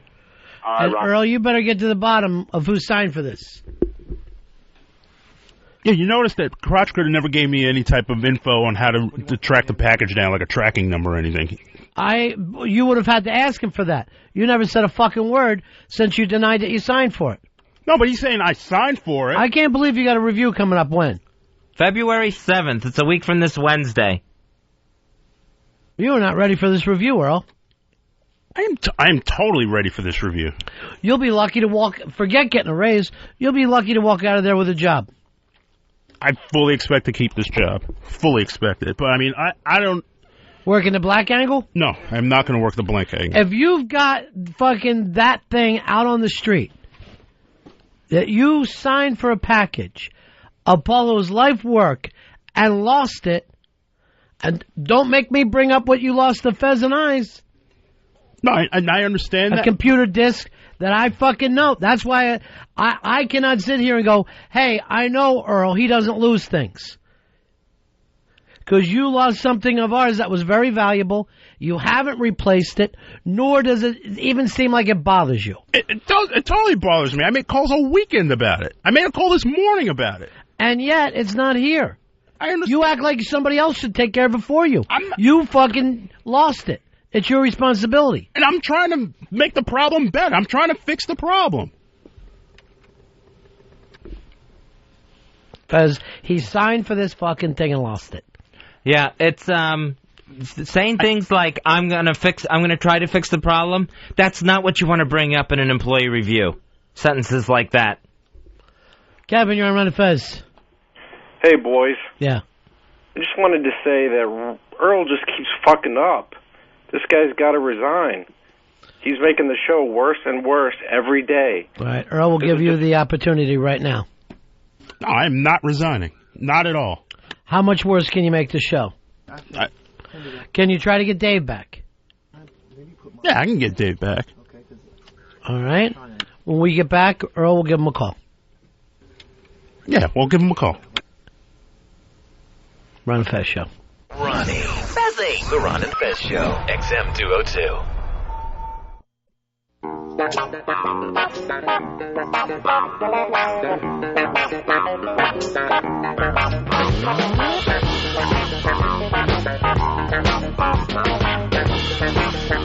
with the Ron and Fez Show on a Monday, 866-RON-0-FEZ. That's 866-766-0339. And you can always email us at ronandfez@AOL.com.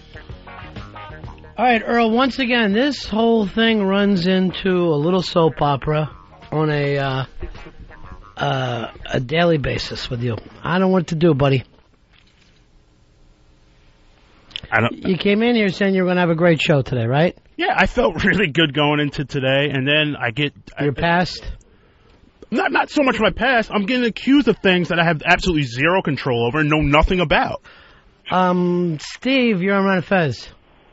Hey, as a neutral party, I just got to say that, he's got the classic symptoms of a liar. His voice is going up. He's stuttering. Thank you very much. Earl, are you lying? All kidding aside, Fez and I really did want Paul Lowe to put his movie out. We wanted to promote it in New York. We wanted to have a big opening night. And if there was any chance of any kind of opportunity for him, we wanted him to get it. To take these things, to put them on the internet, to sign for them and don't know where they are in the street, I got to tell you the truth. That is the only part that has me upset. But I didn't do any of those things. I'm being accused of things. E. Douglas. I mean, where's the tracking number? Where's my signature? I want to see my signature on this thing. Why? You remember it? Hold on. Crotch Critter's called us back. Hold on. Crotch Critter. Yes, sir. Yeah, what can we do for you? Oh, well, I wanted to touch on a neat little phone call that my wife just received. This is, as O&A say, tearing down the third wall. Just received a phone call from Paul's almost significant other that if we actually did send that to you, that they were going to sue us for everything that we owned. And ended up calling my wife a cunt, and before she could respond, hung up the phone. And I'd just like to say to Paul that if you can't control your dog, you need to put him in a bigger yard, because this right here is getting out of control. Now, the gloves are off, because I was really just being nice about everything. The only reason I sent it to y'all was so that y'all could, have some fodder for the show. Right. And why would I want to sabotage something that I had a vested interest in? I think if anyone sabotaged this, it was Earl. Now, the fact that these things are out on the street. Now he could lose his zebra farm, Earl. Ostrich. It's a ranch. There's Fez, that you don't plant them. Now, Crotch Critter, where is? I want to see this. I want to see this package. I want to see the signature. You have his number? Yes, I have his number. Call him after the phone. I don't want to after the show. I don't want him to give this stuff out on the air. Yeah. Then everybody will have the number. I can fax it to you and everything else. If you want to see it that way, I can do whatever you want. All right. Thank you very much. All right, Ron. Bye. I'll tell you this. I do like that girlfriend, Apollo's. I like when a girlfriend will be right there for you. I call them drunkard's dream. You live your life like an asshole, like a drunk, and your girlfriend's there to protect you. Nothing like it. She seems a little too aggressive, though, making these phone calls, just shoving Paulo away from the phone. I love it. I'll take care of this. Every alcoholic needs somebody like that in his life. That seems a little too much for me. Of course. She has a vagina. Of course it's too much for you. Big D, you're on Ron and Fez. Yeah, I just want to say it'd be great if you got rid of Sapphire. Somebody who get the job done instead of pointing fingers and blaming others. I'm surprised you ain't blaming David for this. I know this. Since Eastside Dave went away, you've been struggling, Sapphire. You're playing the fucking dancing fool with the Midnight Rider instead of getting shit done for the show. I'm still getting things done for the show. Two shows too many? No, not at all. You want to give one up? No, I do not want to give one of them up. Both? No, I want to give both of them up. How about showing up for one? I'm showing up for both of them. Physically or mentally? Both. All right, you said you wanted to get Dave back, right? And you told us you could do that, correct? Yes, but... Well, we got him on the phone right now. Do you want to talk to him and Fez and I will stay out of the way? Yeah. I'm sorry, I can't hear you. I don't want to be the only person in here all day long. All right, let me go over here to Eastside Dave. Dave? Yeah, Mr. B. Hey, a long time no talk to you in the daytime. Hey, yeah, Eastside. How's it going, Fezzy? What's up? I don't know whether you still listen to the show. I just tuned in today. Yeah, I do listen sometimes because I have free time, obviously. Oh, yeah. We had a little problem, and as you probably heard, even Turtle from Whackbag has asked for you to come back. Yeah, I heard that. That's going to mean a lot to you, right? Your nemesis? That means something. It means that people are coming to their regular minds. You know, I'm not exactly pleased about what I was hearing during it about how Earl is still lying. All right, Earl, still on the lion horse. Earl has a question for you. Earl, I'll stay out of the way. Go ahead and ask. Some music, Fez. Some nice little music in the background. Hey, Dave. Yeah. Yeah, if we can make it happen, is there a way? If there's a possible way to make it happen at all, would you come back? Here's my answer. Fuck no. How about that? Because of all the lying you did, and because, most importantly, I am not going to work with some weird masked cowboy who took my job when you didn't back me up at all. All those times that you had a chance to go in there and say something to Ron or Fez, and nothing, not a word comes out of your mouth, and now you fucking embrace this new asshole like he's some son you never had. All right, Eastside, what is something in the past that you would want Earl to admit to maybe get you to forget about this? You know, Ronnie, it's kind of funny that we're mentioning him having problems with mail. Right. One thing I'd like for him is to admit one time he said to you that, Ron, I sent a huge box of pennies out. Right, that is right. Last year's Super Bowl. And it never happened. Not only that, but I told him, Earl, the package is too big. We have it packaged, but we haven't sent it out yet. We're going to need to take a day to get someone official over here. And yet he told you, Dave told me, Ron. You never said that to me, Dave. You never said that to me. I said, Dave, is that package gone out? You said yes. The ED in your name must stand for eternally dishonest. Because it doesn't stand for Earl Douglas anymore. Let's explain this. Last year, I lost a Super Bowl bet to Jenny Q. What was it? Only a couple $100, right? Yeah. I think it was like 200 or something. Right. So I was furious to lose, but you got to pay off your bets. So I thought I'd send her the whole thing in pennies. And apparently pennies weigh a lot more than I thought. They add up really fast in the weight area. But Earl disregarded the fact that he was having problems and just never told me that it wasn't getting sent out. No, I told you what was told me, that it was sent out. This is your way to get Eastside Dave back? No, by still keeping the fight going? Let me just put another thing in the log. In the Earl log of lies. Okay, what is this, the 29th of January? Yeah. Because you never said that. Or I never told you that, Earl. I said they've been packaged, and I never said that they went out. Earl, who do you want back, Dave or the Eastside Rider? Or the Eastside Rider. The Midnight Rider. Don't get me confused with him, Ronnie. The Eastside Rider. So stupid. Who do you want back, Earl? I mean, right now, after getting totally trashed again, I'd rather be called Sapphire by the goddamn Midnight Rider. All right, so that one ends. What a piece of what just garbage you are. I can't. All right, Dave. I thought you wanted him back. Yeah, but the guy freaking throws me under the bus at every single turn. He just wanted you to admit something. That's all I want. What, admit the things that I didn't do? Wait a second, Ronnie. Hold on. Yeah. Oh, you have a problem. Like people have problems. They go to Alcoholics Anonymous. You need to go to Liars Anonymous. And one of the first steps is to admit that you have a problem with truthfulness. Would you admit that, Earl? Would you take the first step? No, that you're powerless over your ability to lie? I'm don't lie on a regular basis. And again, everything I tell you is always relaying information that is told to me. That is it. And then when it comes back, well, I didn't say that. Well, that's what you told me. All right, now, Earl, I really think part of our problem is we can't have two shows with two different things. We either got to go all Dave or Earl all Ryder. And you're now picking the Ryder? I mean, am I going to work with a guy who constantly throws me... Who are you picking, Earl? Like, right now? I'm definitely Yes, right fucking now. I'm going with the Ryder. Thanks a lot. Dave, I am going to have to make a choice here. Yeah. I don't even know if the Ryder would be interested, Fez. I don't have no idea whether he wants to do something like this full time, but here he comes, kicking up a cloud of dust. It's a big responsibility for a man who's on the run. It's the Midnight Rider. That's right, Daddy. Let me tell you something, Eastside Dave. Stop the whining and stop the crying, baby. You're yesterday's news. How many times does the writer have to say it, Daddy? You are like an old box of donuts.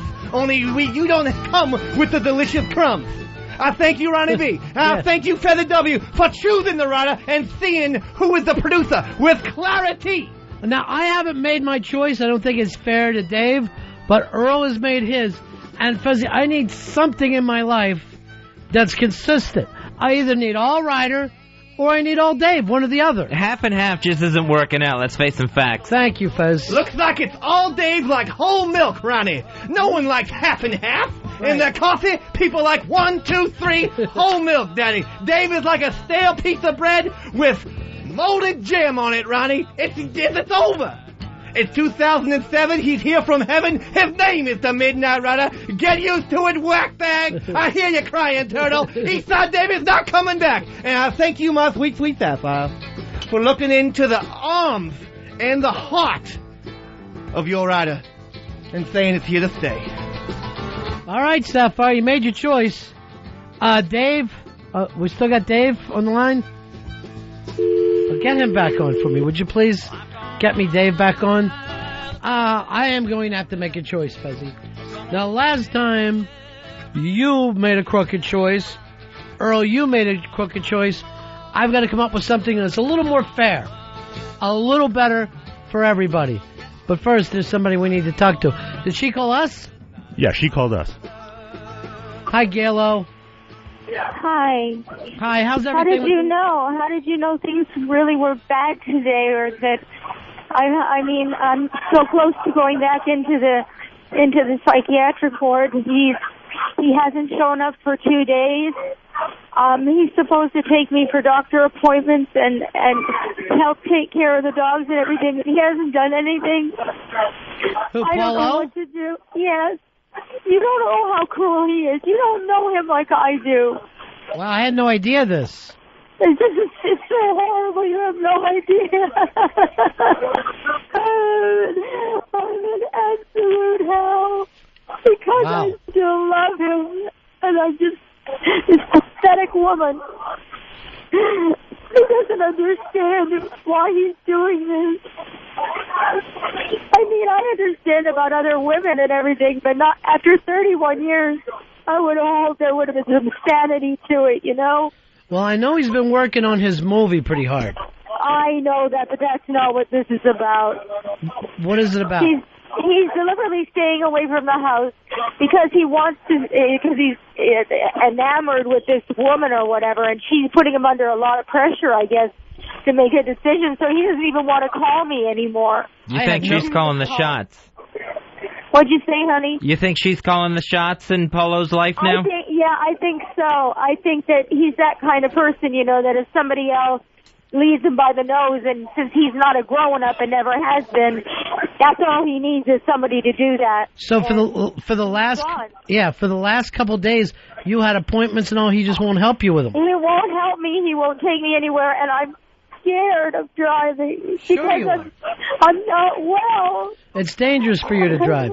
I've been going, but I keep forgetting where everything is. Now I have to try to drive home. I'm at a Bennigan's. Mm-hmm. Kind of sounds like you're Fezzy out on the road. And I can't put it together. I can't figure out which lane to get into it. I have all these same problems. Yeah. What? Here, let's try to get a hold of Paul O for you. Hey, Paul? Yes, sir. Hey, Gail called.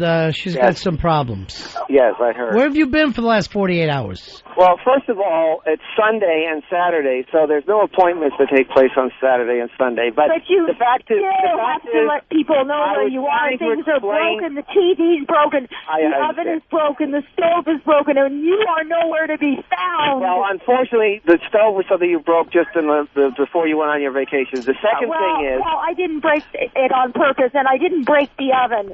So stop looking for excuses to make yourself... The head wouldn't fit in it. The stove was something you broke before. Anyway, the thing is that I'm trying to have a few days of real peace because you put a lot of... You told me when you called that you were under so much stress and you needed this day to do what? What, is this other woman so important to you that you can't even make sense of your own life? At all. But that's the point. You every day there's a lot of stress involved with talking to you. There's a lot of stress involved with me talking to you, or have you forgotten that? Have you, Paul? Paul, have you forgotten? Have you forgotten how fragile I am? Yes, you know what you do to me every day? It's a pattern of manipulation over 30 years. I am not manipulating you, Paul. She is. You have tried. Yeah, well, I mean, there's always, to a certain extent, you know, we're trying to figure out how to control, you know, your problems, and that you have to start taking some responsibility for yourself. These problems to this extent if you had stayed in communication with me. But behind my back, you emailed this woman. You emailed her. You met her. You had sex with her. And now you're trying to say that it's my fault. Today, you know, I said, no, don't even try, Paul. Don't even try. No, Paul, you don't understand something. And you're then putting yourself in a very bad position. Yeah, because you drove to Bennigan's, and you're going to wind up getting arrested because you can't drive. All I want you to do is to keep your end of the bargain right now. Plus the fact that I don't really believe that you love her. I really believe you're going through some kind of real mental breach in your life right now, and you need help getting through it. But you don't know how to discuss anything and never have. Come on, let's face that. You have created an enormous psychological destruction of yourself and myself. Don't you see how much Gail loves you? Don't you hear it in her voice? That I can hardly breathe when he's not around. Mm-hmm. During the night, I think the dogs look like it might be him laying down next to me. And I get up and turn on the lights and he's not there. He does not understand whether he has reason or not. You needed he's injured me. You realize your whole life is about manipulation. You've manipulated because you know I'm easy to get along with. I'm always going to do it. That's the same thing with CrossFitter. You are a child. CrossFitter knows he can manipulate me so other people have to protect. I had ideas, Paul, about how to solve some of our problems, and they would have worked. Like what, Gail? What would work? Give us one of your ideas. I think since we're having trouble with the house, you know, keeping it in repair, and we have these high financial bills, which some of my problem too, but but not just me. But I was thinking of taking money out of my annuity that my father set up for me, taking it out, having the house fixed up, making everything look good, and then just go on with our lives. If we were under stress because of the mess in our lives, you spend enormous amounts of money. He went behind my back and found somebody else to talk to. Somebody else you could pay for all the bills you're creating, and you're destroying things in the house every day. I mean, I am not. You stop that now. You stop that. You have the right to say that to me after you throw me through drywall, after you've broken every door in the house. No, don't you even try. You have broken every door in the house. Part of your manipulation of me. This is all part. You use everything you can to control me. You don't have a leg to stand on, Paul. No. You hurt me bad, and you still are. I will never get over this, Paul. We have fought our entire life because you're a fighter. That's what you do. You like to fight. I have to, Paul. I have to because I'm so fragile. I have to do that. I have to. It's the only way I know to survive. The person who likes to sit and watch I don't want to do that to you right now. No you problem. forgot that I was in Orlando and you had to pick me up. I didn't forget. You forgot, Paul. Stop lying. It's usually a Saturday to a Saturday. Paul, you're a terrible human being. And if I were you, I would go on that appointment with me this afternoon. I would go if I were you. Now, what's the appointment for, Gail?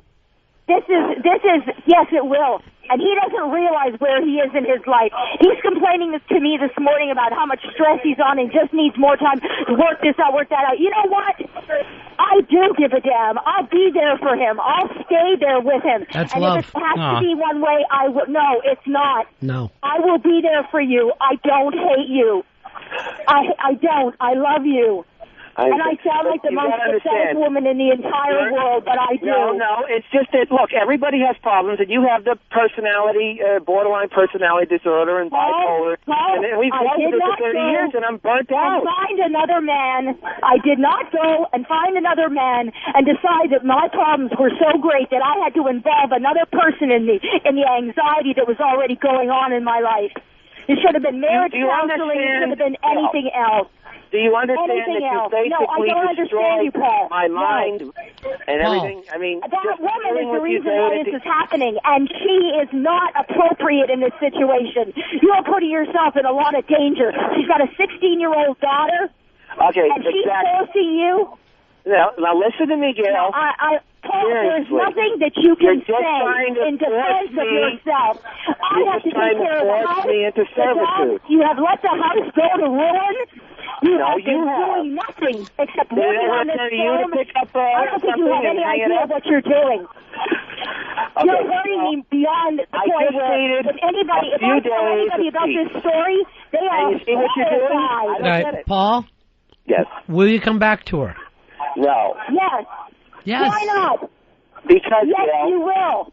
What yes, you will, because we can work these problems out. I think and you're just talking right now. Number one, you've got to write the book and make $1 million. Well, Paul, you know what? You know what? If that happens, that's fine. But I wanted it to be for both of us. I wanted everything to be for both of us. Now, I made some mistakes, and you have made a lot of mistakes. But just because you shack up with another woman, it does not mean that I should have to face this cruelty and this emotional turmoil. This is not... Do you know that I'm ready to go back in the hospital? I can't function. I can't find anything. Everything is lying around. I'm losing things. I can't keep up. I can't drive myself to the doctor. You know darn well that you still love me. But you have issues, and you think that being with this woman is going to solve them. But believe me, Paul, your issues are not going to be solved by this relationship, not even remotely. Paul? I'm the only one in the world who really knows who you are. The only one in this world who knows who Paul O'Callahan is. All right, Paul? I know him very well. I hear love. I hear a woman that loves you. Yes, I understand. I'm sorry I didn't hear you. What? I said when I hear you talk, I hear a woman that's in love. I am in love. Yeah. I am in love, and it's not fair for him not to go to a marriage counselor with me or even talk this thing out. He snuck behind my back, did what he thought would make him feel better, and he's destroyed my life, literally. How many times did I tell you? He doesn't think I'll do anything. He doesn't think I'll do anything, but now there's no difference to me whether I'm alive or dead. There's no difference to me at all. The only thing I care about are the 4 Pomeranians. He should never have done How's Regis? A 31-year-old marriage is worth going to a marriage counselor for. Constant torment. Every day for the last year. No, Paul. Paul. Kill me. Drop the weight on me. To talk, Paul. Paul, are you trying to tell me that you two weren't happy before? We were happy. I'm trying to tell you that clearly we're poison for each other. Is it that obvious? People develop problems. It's not because they don't love the other person. It's because things happen in life. You know? I mean, that's what happens. But you told me that if I'd only told you that's fine. that I was going to leave you if you didn't stop spending money. That she was sent from God? I mean, give me a break. Paul, you said that Melly was sent from God? Yes. In the ward when I was over Christmas. Oh, This is God. what he tells me. This is what you tell her in Christmas? Me. When Yes. she's in the hospital? Well, she's tied to the bed. Gail is on a path to death and destruction and bringing us all down, me and the dogs with us. This, if anything, is turning her around. If anything. I mean, it's painful. I'm on a radio station. It's a painful That's why. What did you say, Paul? No, this is not turning me around, okay? People are betting this is not turning me around. I'm pretending to try to cope with this situation as it is. But you have left me no choice. You will not cooperate with anything, Paul. You won't do anything. You're acting like you're 4 years old and somebody has left where you you in the weren't trying to manipulate my every move. Paul? I needed a few days where you were not big stress on me every second. You know it. What? Paul? What's the answer? You need to take me to this doctor's appointment this afternoon. And as I said, I told you a few days ago. There is no reason for you not to do it, Paul. Yeah, the no reason is you have that tonight off. You're demanding it. You're saying yes, I must do it. You know why? Because I know better than you do. I know better than you do about Everybody you. knows better than Paul. That's it. Scott Schroeder knows better than Paul. Everybody knows better than Paul. Paulo. You're making a terrible life decision right now. Paulo. That is going to hurt you in the future. Did your girlfriend... I'm going to die you right in the face. All right, hold on, guys. Paulo, did your girlfriend just call Crotch Critter's house and drop the C-bomb? The point is that yes or no? has no problem defending and saying things to... Yeah. And I'm not going to go into anything that was said in a personal conversation. And he called me back, and look, I don't want to get into fights with anyone. Paul, you're not going to get a divorce and marry this other woman because she is going to break your heart, or you are going to lose to such extent you will not be able to. Because I know you. You will not mentally be able to. Gail, will you fight the divorce? No, I won't. I want him to realize that he is making a mistake because of what? Because of sex? Because he didn't understand the problems that I was having at my age? I mean, he doesn't understand I need a what's minute really of going talking on. for myself. Okay, are you going to listen now? What do I have to listen to, Paul? Going behind somebody's back and having sex with them? Okay, but you're not listening. That's the point. You told me you told me that all I had to have said to you was that I would leave you if you didn't stop spending money. That would have been the magic word. What did you say? What? And you said that I didn't use the right magic words to stop you from spending money, for instance. Well, then now you know what? You know what, Paul? This is true. And if you'd been the kind of person, like for 3 months before all of this happened, I knew something was wrong with you. You are a coward. You would not bring it up to me. You would just stay out all night. You wouldn't come home. We should have been seeing a counselor so that we could have tried to figure out ways of staying together. For the last 4 years, I've been telling you to stop spending money every day, and you didn't hear me. I did not spend tons of money every day, Paul. If that's the only issue that you have, then you have nothing. Big piles. You would take them out of a big bowl, and you would go out. And you'd spend. It was insane. All right, Paulo. Yes. The first night that you made love with Melly, where was Gail O? I'm not interested in discussing these things because, I mean, frankly... Aren't you? Do you know that that's a horror movie that keeps playing in my mind every minute that I'm awake? Okay. Mine too. Paul? The you issue made a mistake. No, you should have come to me, Paul, that I told and laid out on the line. What you should have done is come to me every day. No, you should have come to me and say, Gail, we're having these problems. If you don't stop doing this, I'm going to leave you.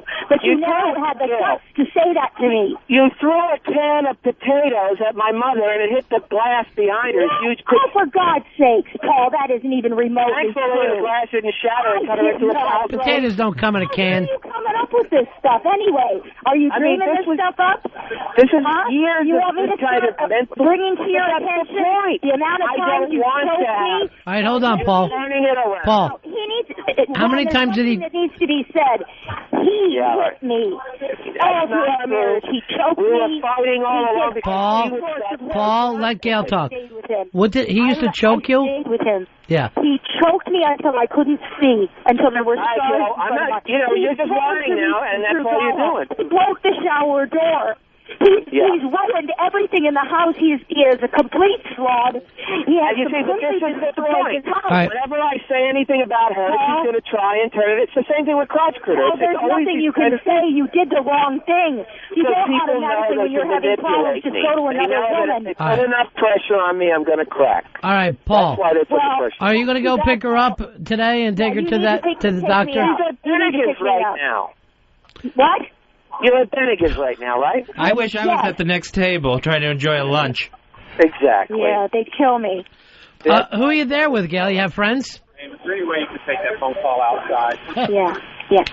They're telling you to leave. Well, they just want me to take the phone call outside. Sure. Because I can't hear you. But hold on. I'll be right back, okay? All right, now, the situation is this. Order some potato skins. He doesn't realize that he's getting older. He is. He doesn't realize that not everybody in the world is going to be attracted to him all the time. He may end up all by himself. And the thing is, I'd be better off by myself than with you. I'm trying to protect him. I know I'm trying to protect him because a 16-year-old daughter is not somebody that you're going to go without responsibility for. She's right at that time when she's going to need a father figure. And he's going to be it? The one who forced me to have 2 abortions? As I said, there's something like I said, Paul. You're going to take me to this doctor's appointment this afternoon. You can't abort the 16-year-old. What? What, are you going to force me to go at gunpoint to this doctor's appointment? Are you trying to tell me that you're going to leave me alone in that house forever and never come back and not deal with anything? Not today. I said not today. No, I said, Paul, I need to go today. Yeah, well, I told you no. Why are you doing this, Paul? Because she's putting pressure on you to really break up with me. Everybody's putting pressure on me. Yes, Paul. You don't come home like that all the time. You break my heart in 2 all the time. I can't fight for you anymore. Don't give up, Gail. Paul, you are making a mistake. Don't give up, Gail. You really need to be better as a person yourself. You depended on me your whole life to do everything and to clean up all the problems. We were just married. But this is the entire marriage. It's constant. I mean, in and out of here, in and out of New York City is a big deal to cope with when you're 20 years old. I mean, you punched a police officer in the face. So? That's yesterday's I don't news. remember that, but maybe it's true. But I'm not going to own up to certain things that he keeps saying, which are not. I know. And he keeps avoiding the issues that he's been beating me up, and he's been hurting me, and he's been doing this mentally and physically for 31 you've gotten the free ride from the police for the last few years because they know, that I was connected. Yeah, the police know, and they're all on his side because what is he? He's an officer, too. All right, Paulo. They make fun of me. Paulo. Yes. One more chance. What do you say? Give her one more chance. Come on, Paul. Make this thing work. Here's the goal. Yes, it will work, Paul, if you give me a chance. If you turns go to this herself doctor around, with me, it will writes work. the book, makes $1 million, and then becomes a big shot. Then you'll go back with her? No, but I'm just, that remains to be seen that any of that will happen. I mean, what if she becomes good. What is the book talk? I'm trying to help her with a book. Guide to Bennigan's. He wants me to write a book and make $1 million, so then he can decide whether or not he wants to come back to me. Unbelievable.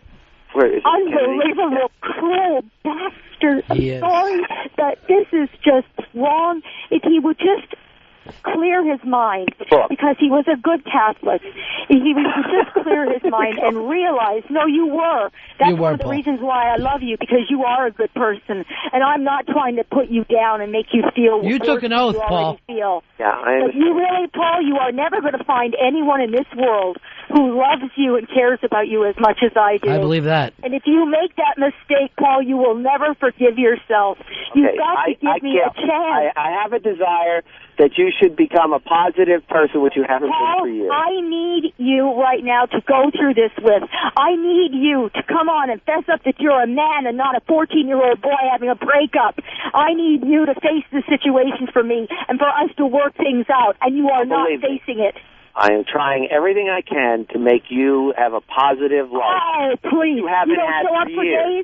You don't give me money. You don't care whether the house is filthy or not. You come into the house. You went to Sarasota, spent so much money in Sarasota, I can't even believe it. He comes into the house, and all he does is go directly to the computer. Directly to the computer, and that's all he does in the house. This is it. This is all he does. I mean, things are getting beyond my control because I'm becoming too overwhelmed. I'm too fragile for this.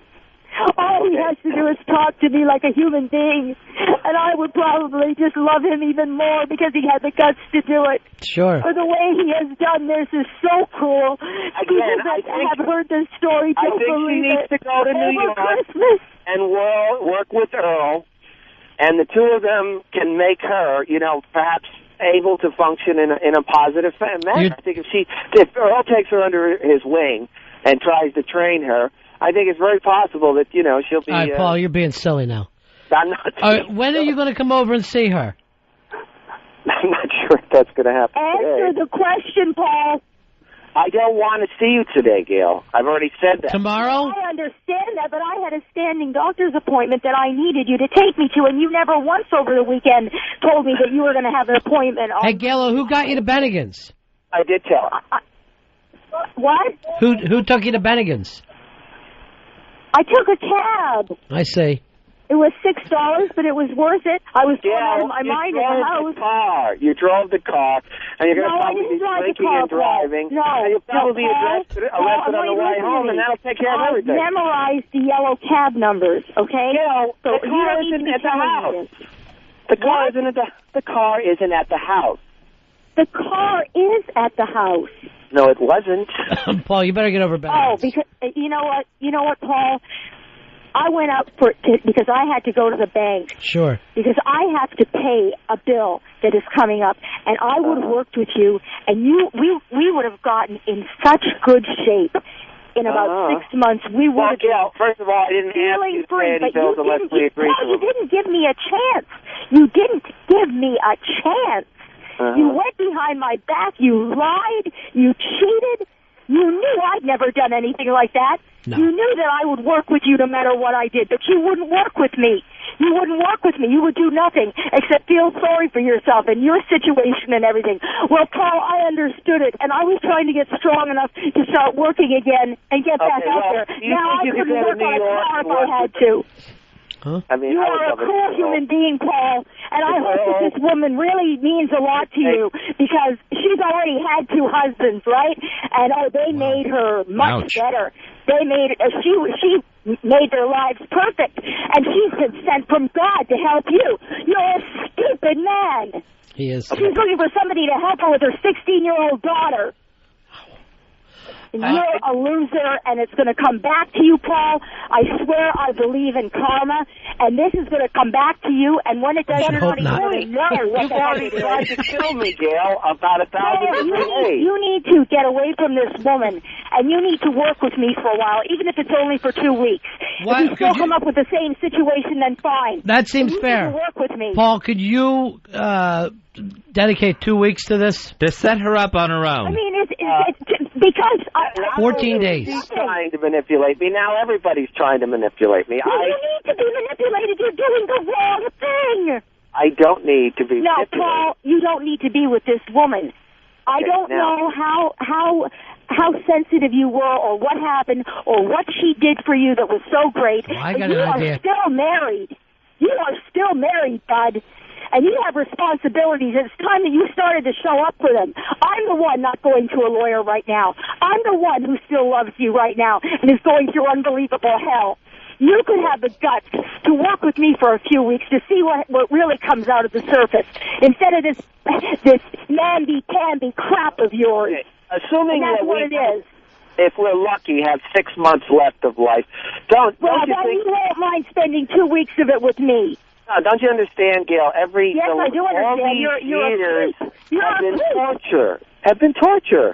For year in and year out. You have not been tortured, Paul. Life was torturing you because you couldn't face life.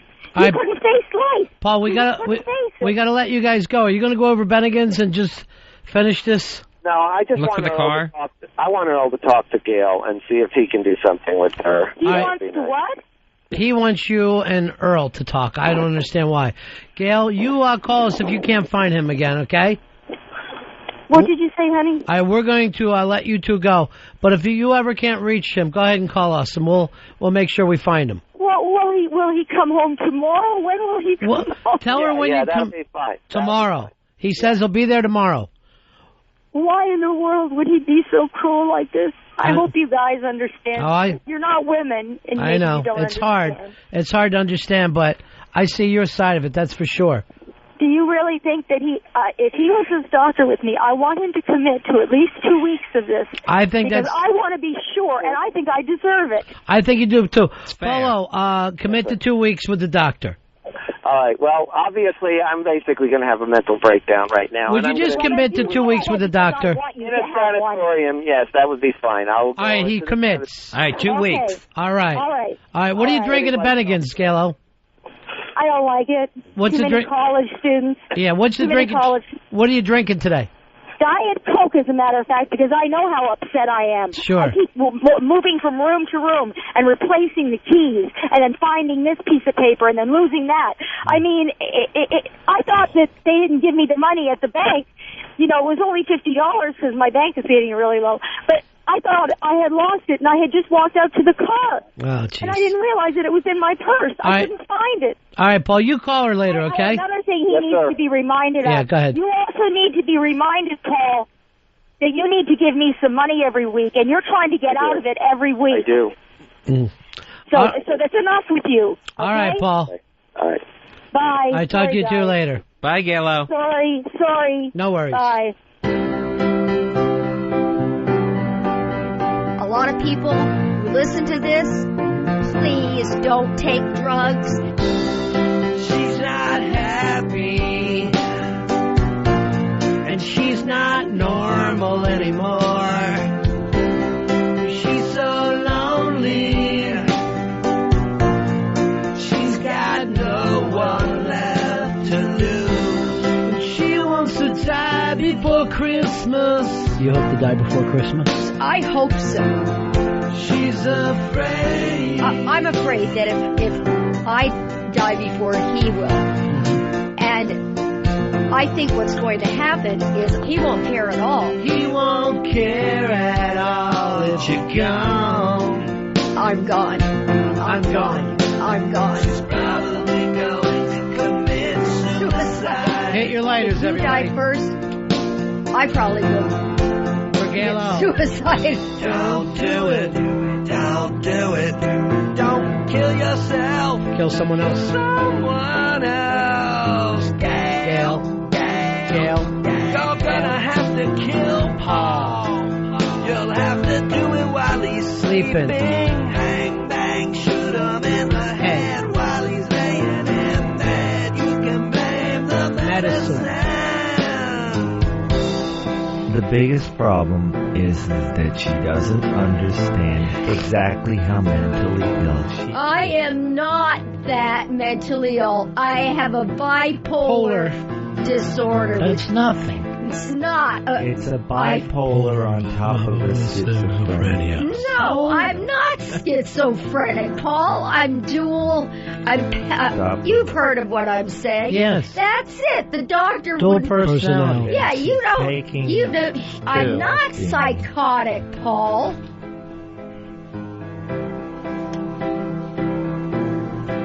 I'll tell you right now, that Perry ended up being just a seer because that thing, it was like a fortune teller. Those two, Fezzi, were trying their best to get Polo's movie fixed, everything to work out with Melly, everything to work out with Galo. But I got to tell you the truth, he's in a mess right now. He is in a fucking President Bush mess. Yeah, Polo's approval rating way, way down with his constituents, that being Galo and Crotch Critter. Yeah. He used to be in the best marriage we knew of, and now he's got himself in all these problems. Now, Earl, you seem to be caught in with every problem that's happening, too. So when we get back here, we will try to get a hold of Eastside Dave and work this out between Earl and Dave. It's the Ron and Fez Show. Fezzy, the Ron and Fez Show. XM 202.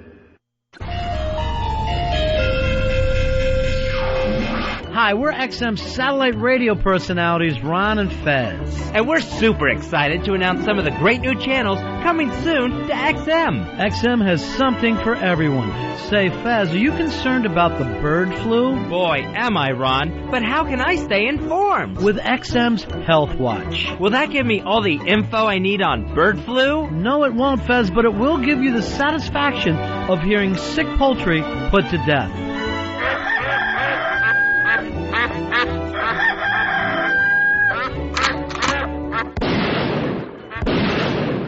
24 hours of infected chickens, ducks, and geese all being put out of their misery. That's great. Now instead of feeling like a dead duck, I can listen to one.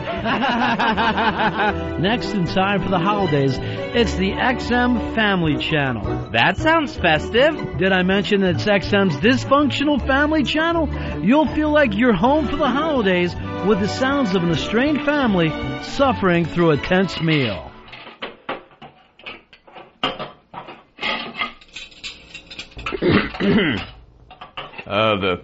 The turkey's really good this year.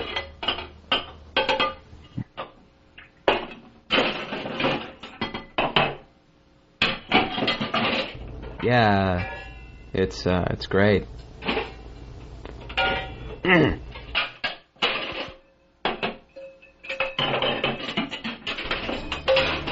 Then, if you're feeling handy, check out XM's Tool. Nothing but songs about those great gadgets we can't live without. Stop. Hammer time. Don't wanna be your monkey wrench. Now it cuts like a knife. Hey, is this a jute box or a toolbox? Next up is XM's Anna, the channel for anorexics. It's a channel full of motivational sayings for girls who just can't be thin enough. Hey, fat stuff! I can barely see your collarbone. Do you want to eat or do you want to look pretty? You weigh 70 pounds. You pig! Gee, I hope XM isn't spreading itself too thin. We hope you enjoyed your tour of what's coming soon to XM. And stay tuned for even more channels to be announced. And remember, at XM Satellite Radio, you can never be too specific.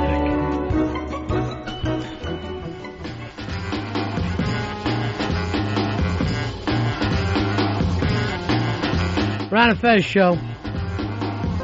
Boy, what a day. What a Monday we're having.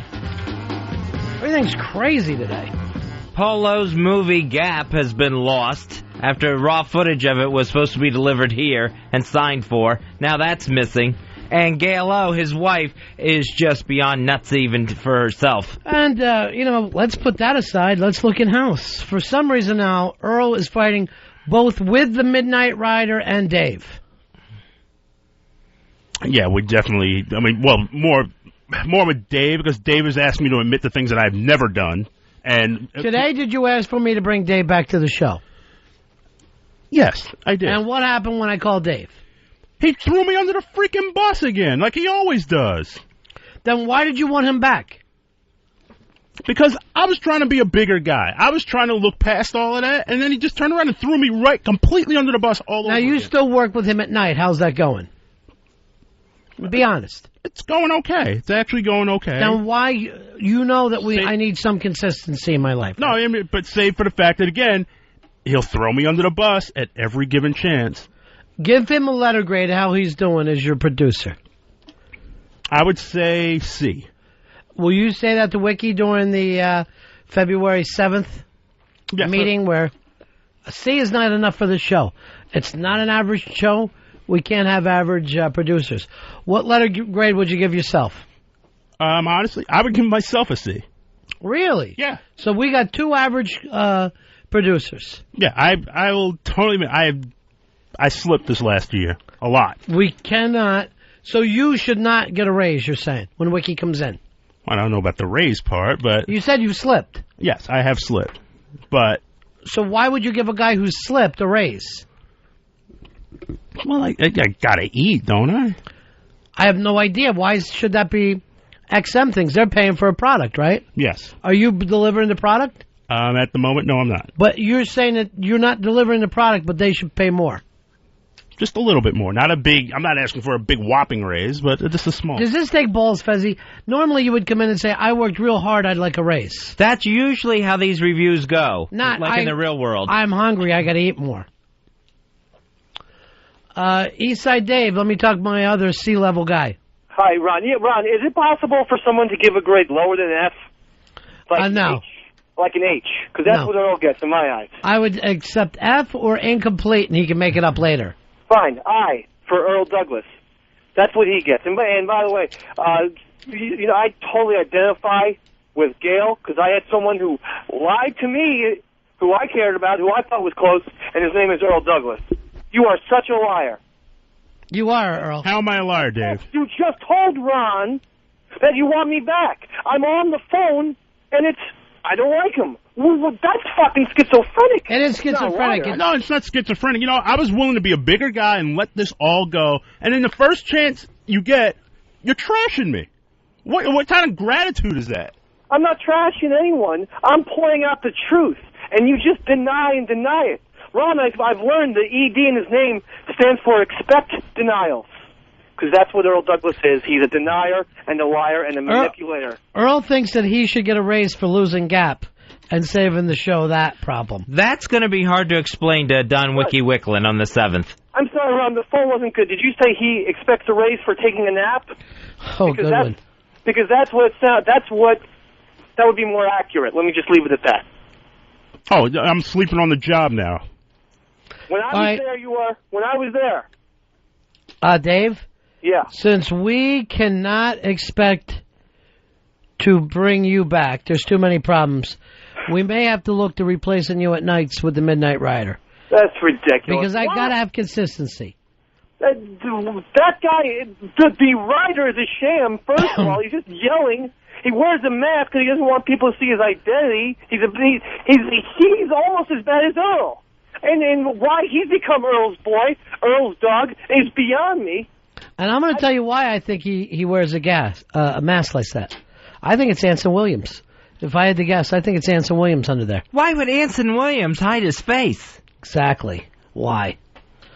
I mean, whether it is Potsy or not, the main thing is he can't be trusted. People in masks rob banks, Ron. They don't work on radio shows. Well, and Earl, of all people, should know that. Did he have any say in this hiring process with this guy, with this new producer? Remember this song, Dave? Yeah, I do. Thanks. It used to be there for you. No longer. Now there's someone new hosting the show.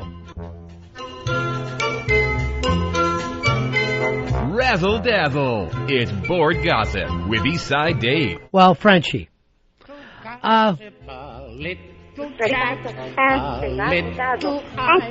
word. Yeah. It's board gossip time. It's board gossip time. Hello?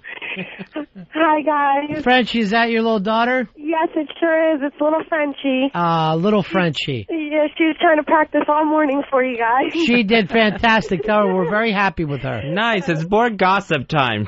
Frenchie Jr. was telling us. Tell her we want to hear it one more time because she's so cute. No, she's not going to say it again. She's being a little brat this morning. You get once and out. That's it, huh? Yeah, once and out, and then she's sick of Mom. That's That's some of the gossip. Yeah, exactly. I've been finding some juicy gossip for you guys all weekend. I want to hear some of it, okay? All right. In XMFan.com, we have some paranoid haters. It seems that Glacier Fan Club has been quoted as saying Perry's songs are terrible. And Electro Hacker was quoted as saying, Agreed, Dave's song sucks so much ass. The timing was off and it sounded horrible. And he wasted 3 hours on it. What a fucking moron. I wish he would leave or die or something. Fucking Midnight Rider bullshit. I have half a mind to go down to New York and kick him in the balls myself. Jeez, that's very, very angry at Paranoid. Yeah. On Pal Talk, the O&A fan room has split off into several different groups. It seems that the elite Pal Talkers have joined Casey Lon's new fan room. Mm-hmm. while others are left in the original fan room and having balance wars back and forth with each other. Wow. And the gorilla position, who lives in Alky's basement, has officially resigned ownership of the Ron and Fez big-ass room and handed it over to me. Wow. And he announced on FBA that his girlfriend is pregnant. On that note, we have an Irish Alky update. He's now home. Good. And he's back to his normal drinking schedule. His liver's fine, although he now has to pause to remove his colostomy bag for a couple months and replace it with a fresh shit bag. Does he really have a bag on his hip? Yeah, for a couple months he's going to have a bag on his hip. Oh, my God. Yeah, I had the pleasure of seeing that firsthand. So we just hope he gets fully better soon. On FBA, Hey Mother Kisser and Hummercast were sighted all over together, getting close and making out. They were seen at Dave & Buster's in Philly, and at the end of the night they left together. And this weekend on Pow Talk they were on cam together, and they kept disappearing from cam for blocks of time. Wow. Lucci and Everyone have fallen in love over a video game, World of Warcraft, and they have been casting love spells back and forth to one another. Now, Lucci is married with children, so I wonder what her husband thinks of that. Uh-oh. Yeah. On Whackbag, Fruit Monkey, a former mod of Whackbag and frequent poster, is caught giving the fuck Whackbag and down with Whackbag sign on FBA, where it was posted, and he does not post on FBA, so I don't know if there's a little infiltration going on. Milkman Dan is wondering why the guest booking has disappeared on the Ron and Fez show. He wants to know if Earl's dropping the ball, or is the Midnight Rider too wrapped up in other things to book a decent guest. So what's the story there, Earl? Why don't you answer the listeners? No, we have a big guest coming in this week. But when's the last time you've had a major guest on? I had to hop shows. I had to go over to O&A to meet a cool celebrity guest. Yes. Yeah. You caught that on Pow Talk also. All right, Frenchie. I have just one more thing. Oh, good. RonFez.net. We have a couple things. Mikey Boy has been caught lurking on SpreadTheIris.com. Really? Could be looking for a new home. I don't know. Could be. I don't know, but it seems that Spread the Iris is the new kid in town. Everyone's loving it, and we also have a new card on there that's been quite hot, which is the Frenchie groping card for me. Very nice. Self-centered. Now I have permission to grope people, even though I'll still grope people without it. Mm-hmm. And you can get that card on Spread the Iris. We have Dan as one of our admins, and it seems that there's somebody on FBA that's not too happy about that and has been voicing his opinion. I wonder who that could be. We're not really sure about that. And we also have a new contest going on at Spread the Iris where we're giving out mod ships to the first person to post in the thread. Easy enough. Now everybody could be a mod instead of waiting 6 or 7 years like me and Dave and Paranoid. So yeah, that's board gossip for today. All right, very nice job, first time out, Frenchie. Yeah, I had to catch up on all the stuff that Eastside Dave missed while he was gone. Quite a bit. So yeah. Hold on, Perry has a question for you. Hey, Perry, go ahead. Who hates me, Ron and Fez? Frenchie. It's off of xmfan.com, and there's a thread about your songs, and it seems that the thread started with Glacier Fan Club, and there was quite a few people in there agreeing with him, Electro Hacker, and quite a few people.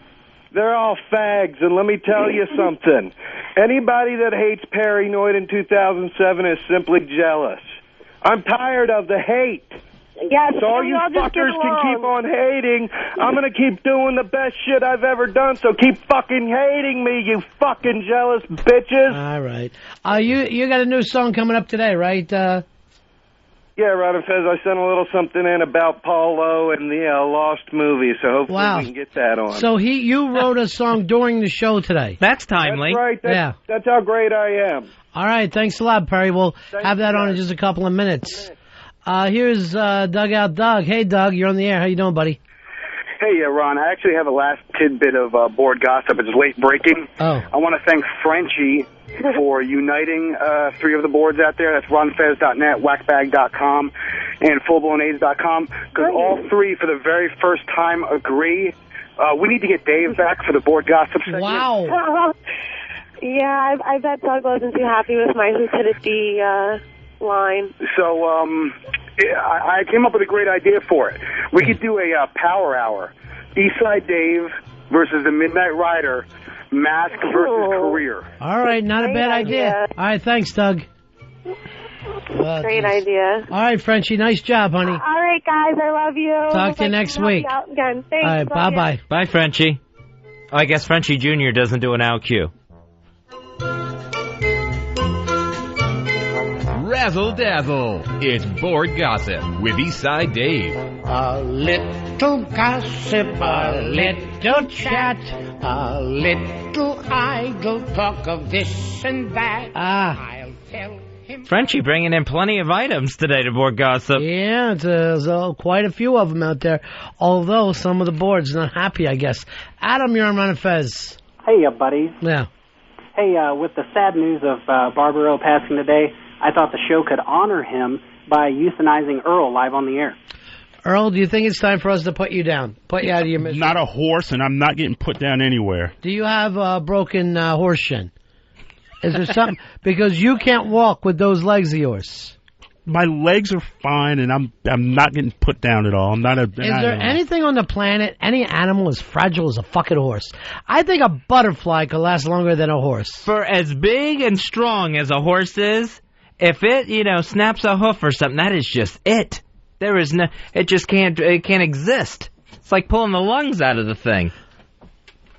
All right, here we go. This is the brand new song that Paranoid wrote during the show today. So you got a title on it, Fez? This is called No Movie by Paranoid. And it's basically about Earl and Crotch Critter losing a copy of Gap, Polo's movie, and it's out there somewhere. Perry's going to take a shot at it.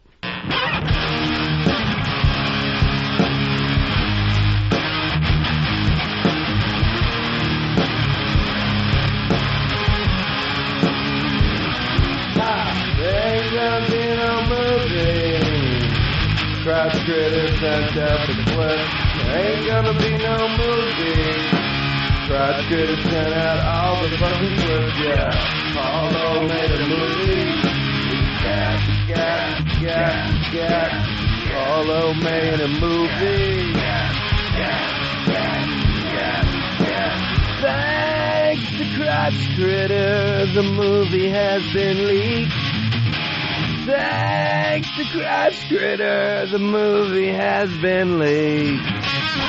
Now why the fuck would you stick the unfinished movie clips up on your MySpace for everyone to see? Paulo made a movie. Crotch Critter ruined everything. Ron and Fez show, there you go. It's, Earl, it's a song about you again. Congratulations. I'm not particularly proud of being mentioned, particularly on something that I never saw or never got received. What name was on the receipt?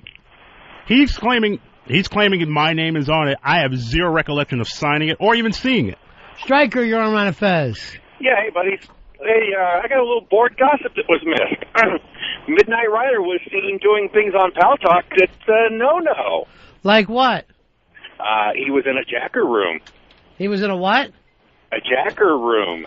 The Midnight Rider was in a jacker room on Pal Talk. Is there another room on Pal Talk without it being a jacker room? Well, pretty much all of them are. Yeah, The Midnight Rider here to say he was not caught in a jacking room. Somebody gave the rider a link to the room, Ronnie B, and he was confused. People are used to riding the cowboys. I'm used to cattle. I'm used to the campfire. Technology still a little confusing. You're used to jacking it to horses, and this time you were caught jacking it to people. I was jacking it to other guys? Absolutely not jacking. No, sorry, Bob. Somebody gave me a link. I clicked on it, went to a jack room. Ha ha, you got me. Nice job. I owe you a pack of marshmallows, Stryker. Shame on you, Ryder. Shame on you, Ryder. No jacking here, Ronnie B. Don't take Stryker's word for it. He's a lying cowboy. Hey, the Ryder. Not crazy about this. Now, this got sent to me. This is a, I guess it's a MySpace page, and it is for Ryder Jr., I guess a young boy who claims he is the son of the Midnight Rider. Here is something off his page. Hey everybody out there, this is the Midnight Rider Jr. talking to you, Daddy. And now my job just have for one more, so my dollar in my pocket. But I still got my Wally Posse t-shirt and my Wally Posse sticker. So I'm gonna send it down to you, Ric Flair, and you, Arn Anderson, because I ain't never gonna let you catch me, no. I ain't never gonna let you catch the Midnight Rider Jr., Daddy. Join the Wally Posse. That's my baby boy. I love the Midnight Rider Jr. I don't know how you can get linked up for that, but I guess they'll be up on all the web pages. It looks like the Watley Posse may be behind this, but just take a look at this little skinny kid, and he's the Midnight Rider Jr. That's my baby boy. Why you suck it to him, Junior? That's it, Daddy. So that is your son, huh? That's my baby boy, Ronnie. I haven't seen him, oh boy, in about 7 years. But the reunion, even if it's on Saba reunion, it's a sweet one. Yeah, I guess so. Now, you can take him into one of your jacking rooms that you seem to enjoy. Ronnie, that was not me. I was not in the jacking room. Thank you. Are you excited right now that Sapphire got behind you against Dave? Well, I expect it, Ronnie. I don't expect him to support DiBiase or this Eastside David character. And I say thank you, sweet Sapphire, for proving once again you are the light of my candle. Brian, you're on Ron and Fez. What, Ron and Fez regular who thinks everyone's picking on her sucks at reading her board gossip? I don't know, but it makes me want to eat French fries. Who could it be? Boy, these people, they're so quick to attack these days. They hate to see anyone else doing anything on this show. We have got to also, when we get the opportunity, maybe we'll do it tomorrow. We'll give him a little time to settle down, but we really need to get a hold of Alki and see how he's feeling. He did leave a word, Fezzi, as he left the hospital. Iris Alki, who I guess is going to have a colostomy bag for the next couple of months, he left word, and this was it. I have no problem with Riley Luck. I don't even know who the fucking cunt is. But for any of those fucking mods to fucking ban me over some bitch that has been around for 4 fucking months takes a lot of fucking balls. And for Mikey Boy to give me a fucking message that says, I'm too tired right now, I'll deal with you in the morning, fuck that shit. Fuck that. You deal with me now. I only fucking call in. I only fucking answer the show. I've only been friends with fucking Eastside Dave for 6 fucking years. For me to fucking be pushed aside and to still be banned in the morning is bullshit. Is absolute fucking horseshit. I don't fucking matter. Like, I don't fucking add anything. Some people that come out to those fucking Ron and Fez fucking parties come out and fucking want to say hi to me. Now, is that a man that you want to have a bag of shit on his hip? I'm nervous what he's going to be acting like, knowing he's got a shit bag ready to throw at all times. That's a weapon. Apparently he just didn't feel well when he was saying that. Well, here's somebody to make everybody happy. It's Bobo. Hey, Bobo. Hiya, buddies. Hey, Bobo. Mambo Italiano. What can you do for us, pal? I wanted to give a report. I'm sitting in a bathtub staring at a straight razor from some of the stuff on today's show. It's been pretty intense. So I wanted to give a report. Bro, this is how I feel after every show. Well, now I can dig where you're coming from. Thanks. The D.C. bar night that was put together by Bama that happened Saturday was a big success, was a lot of fun, real cool to meet a lot of new people. One interesting thing that happened as I was having a little conversation with our beloved Kathleen from the Bronx, this random drunk chick, like, walks up between us, puts her head in Kathleen's cleavage, and gives her a full-tilt Bronski. Really? and then walks away. So Kathleen had to be giving off some kind of bi vibe, right? Well, Kathleen's gorgeous, but I mean, like if a guy did that, the cops would be there, and the guy would be in cuffs in a hot second. So this wasn't even a girl that was at your party? No, and we even got her to come back and say what the hell are you doing? And apparently she was just walking around, doing that wherever she could. How did Kathleen from the Bronx react? Just loving it? We sat there mouth agape, eyes open, staring at each other. But I could not believe it when this girl came up and gave me a Bronski. I thought I was going out of my fucking mind. And now we've changed. Where's Bri? Kick the shit out of this bitch, Bri.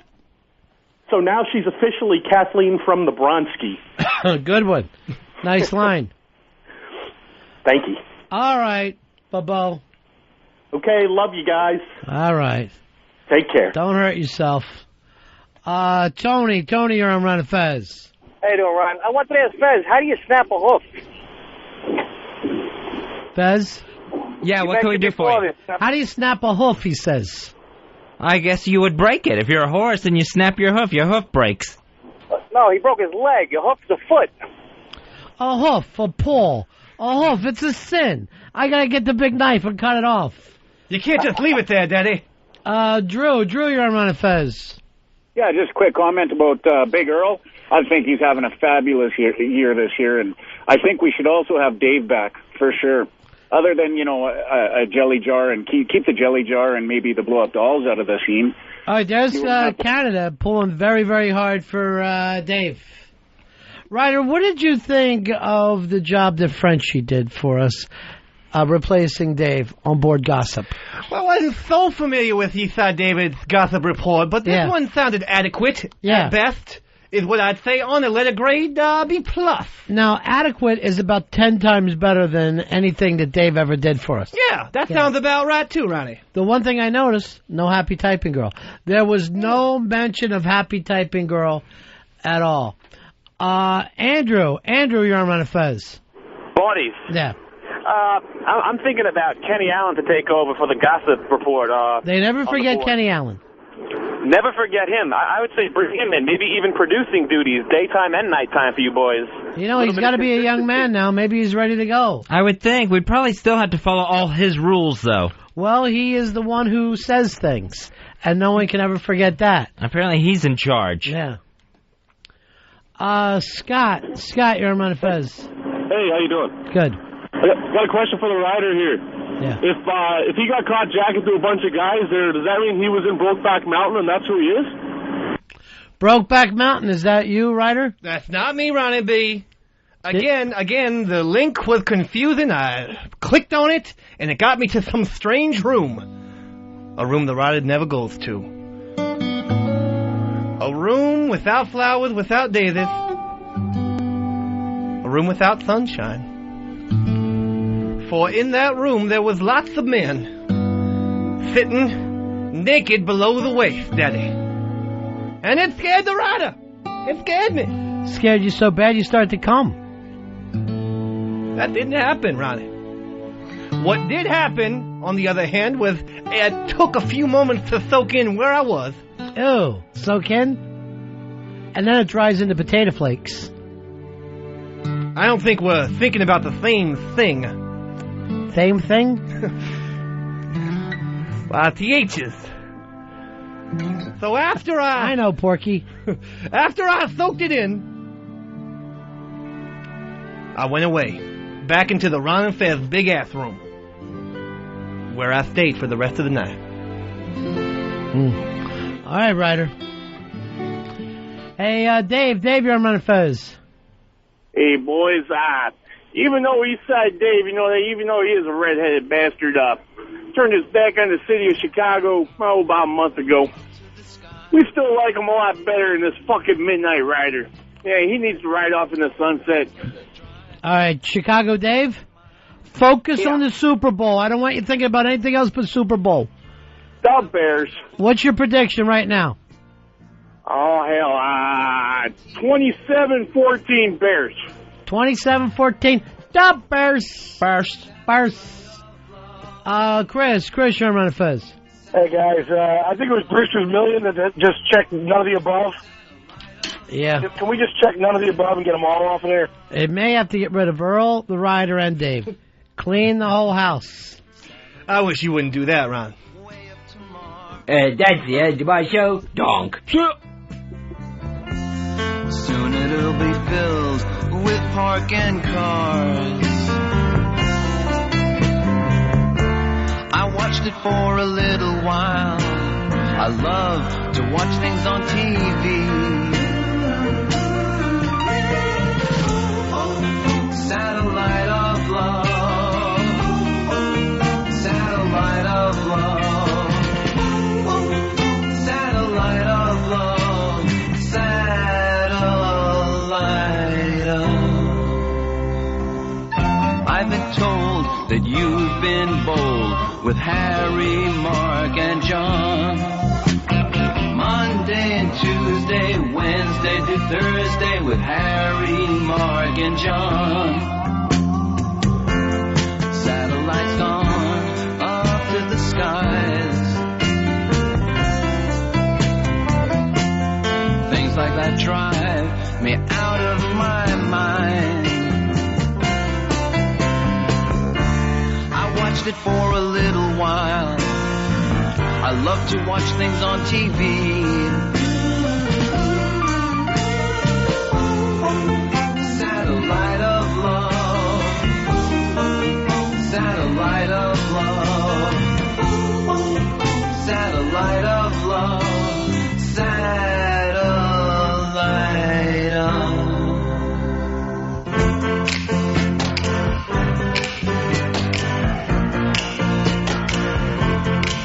Satellite of love. Satellite of love. Satellite of love.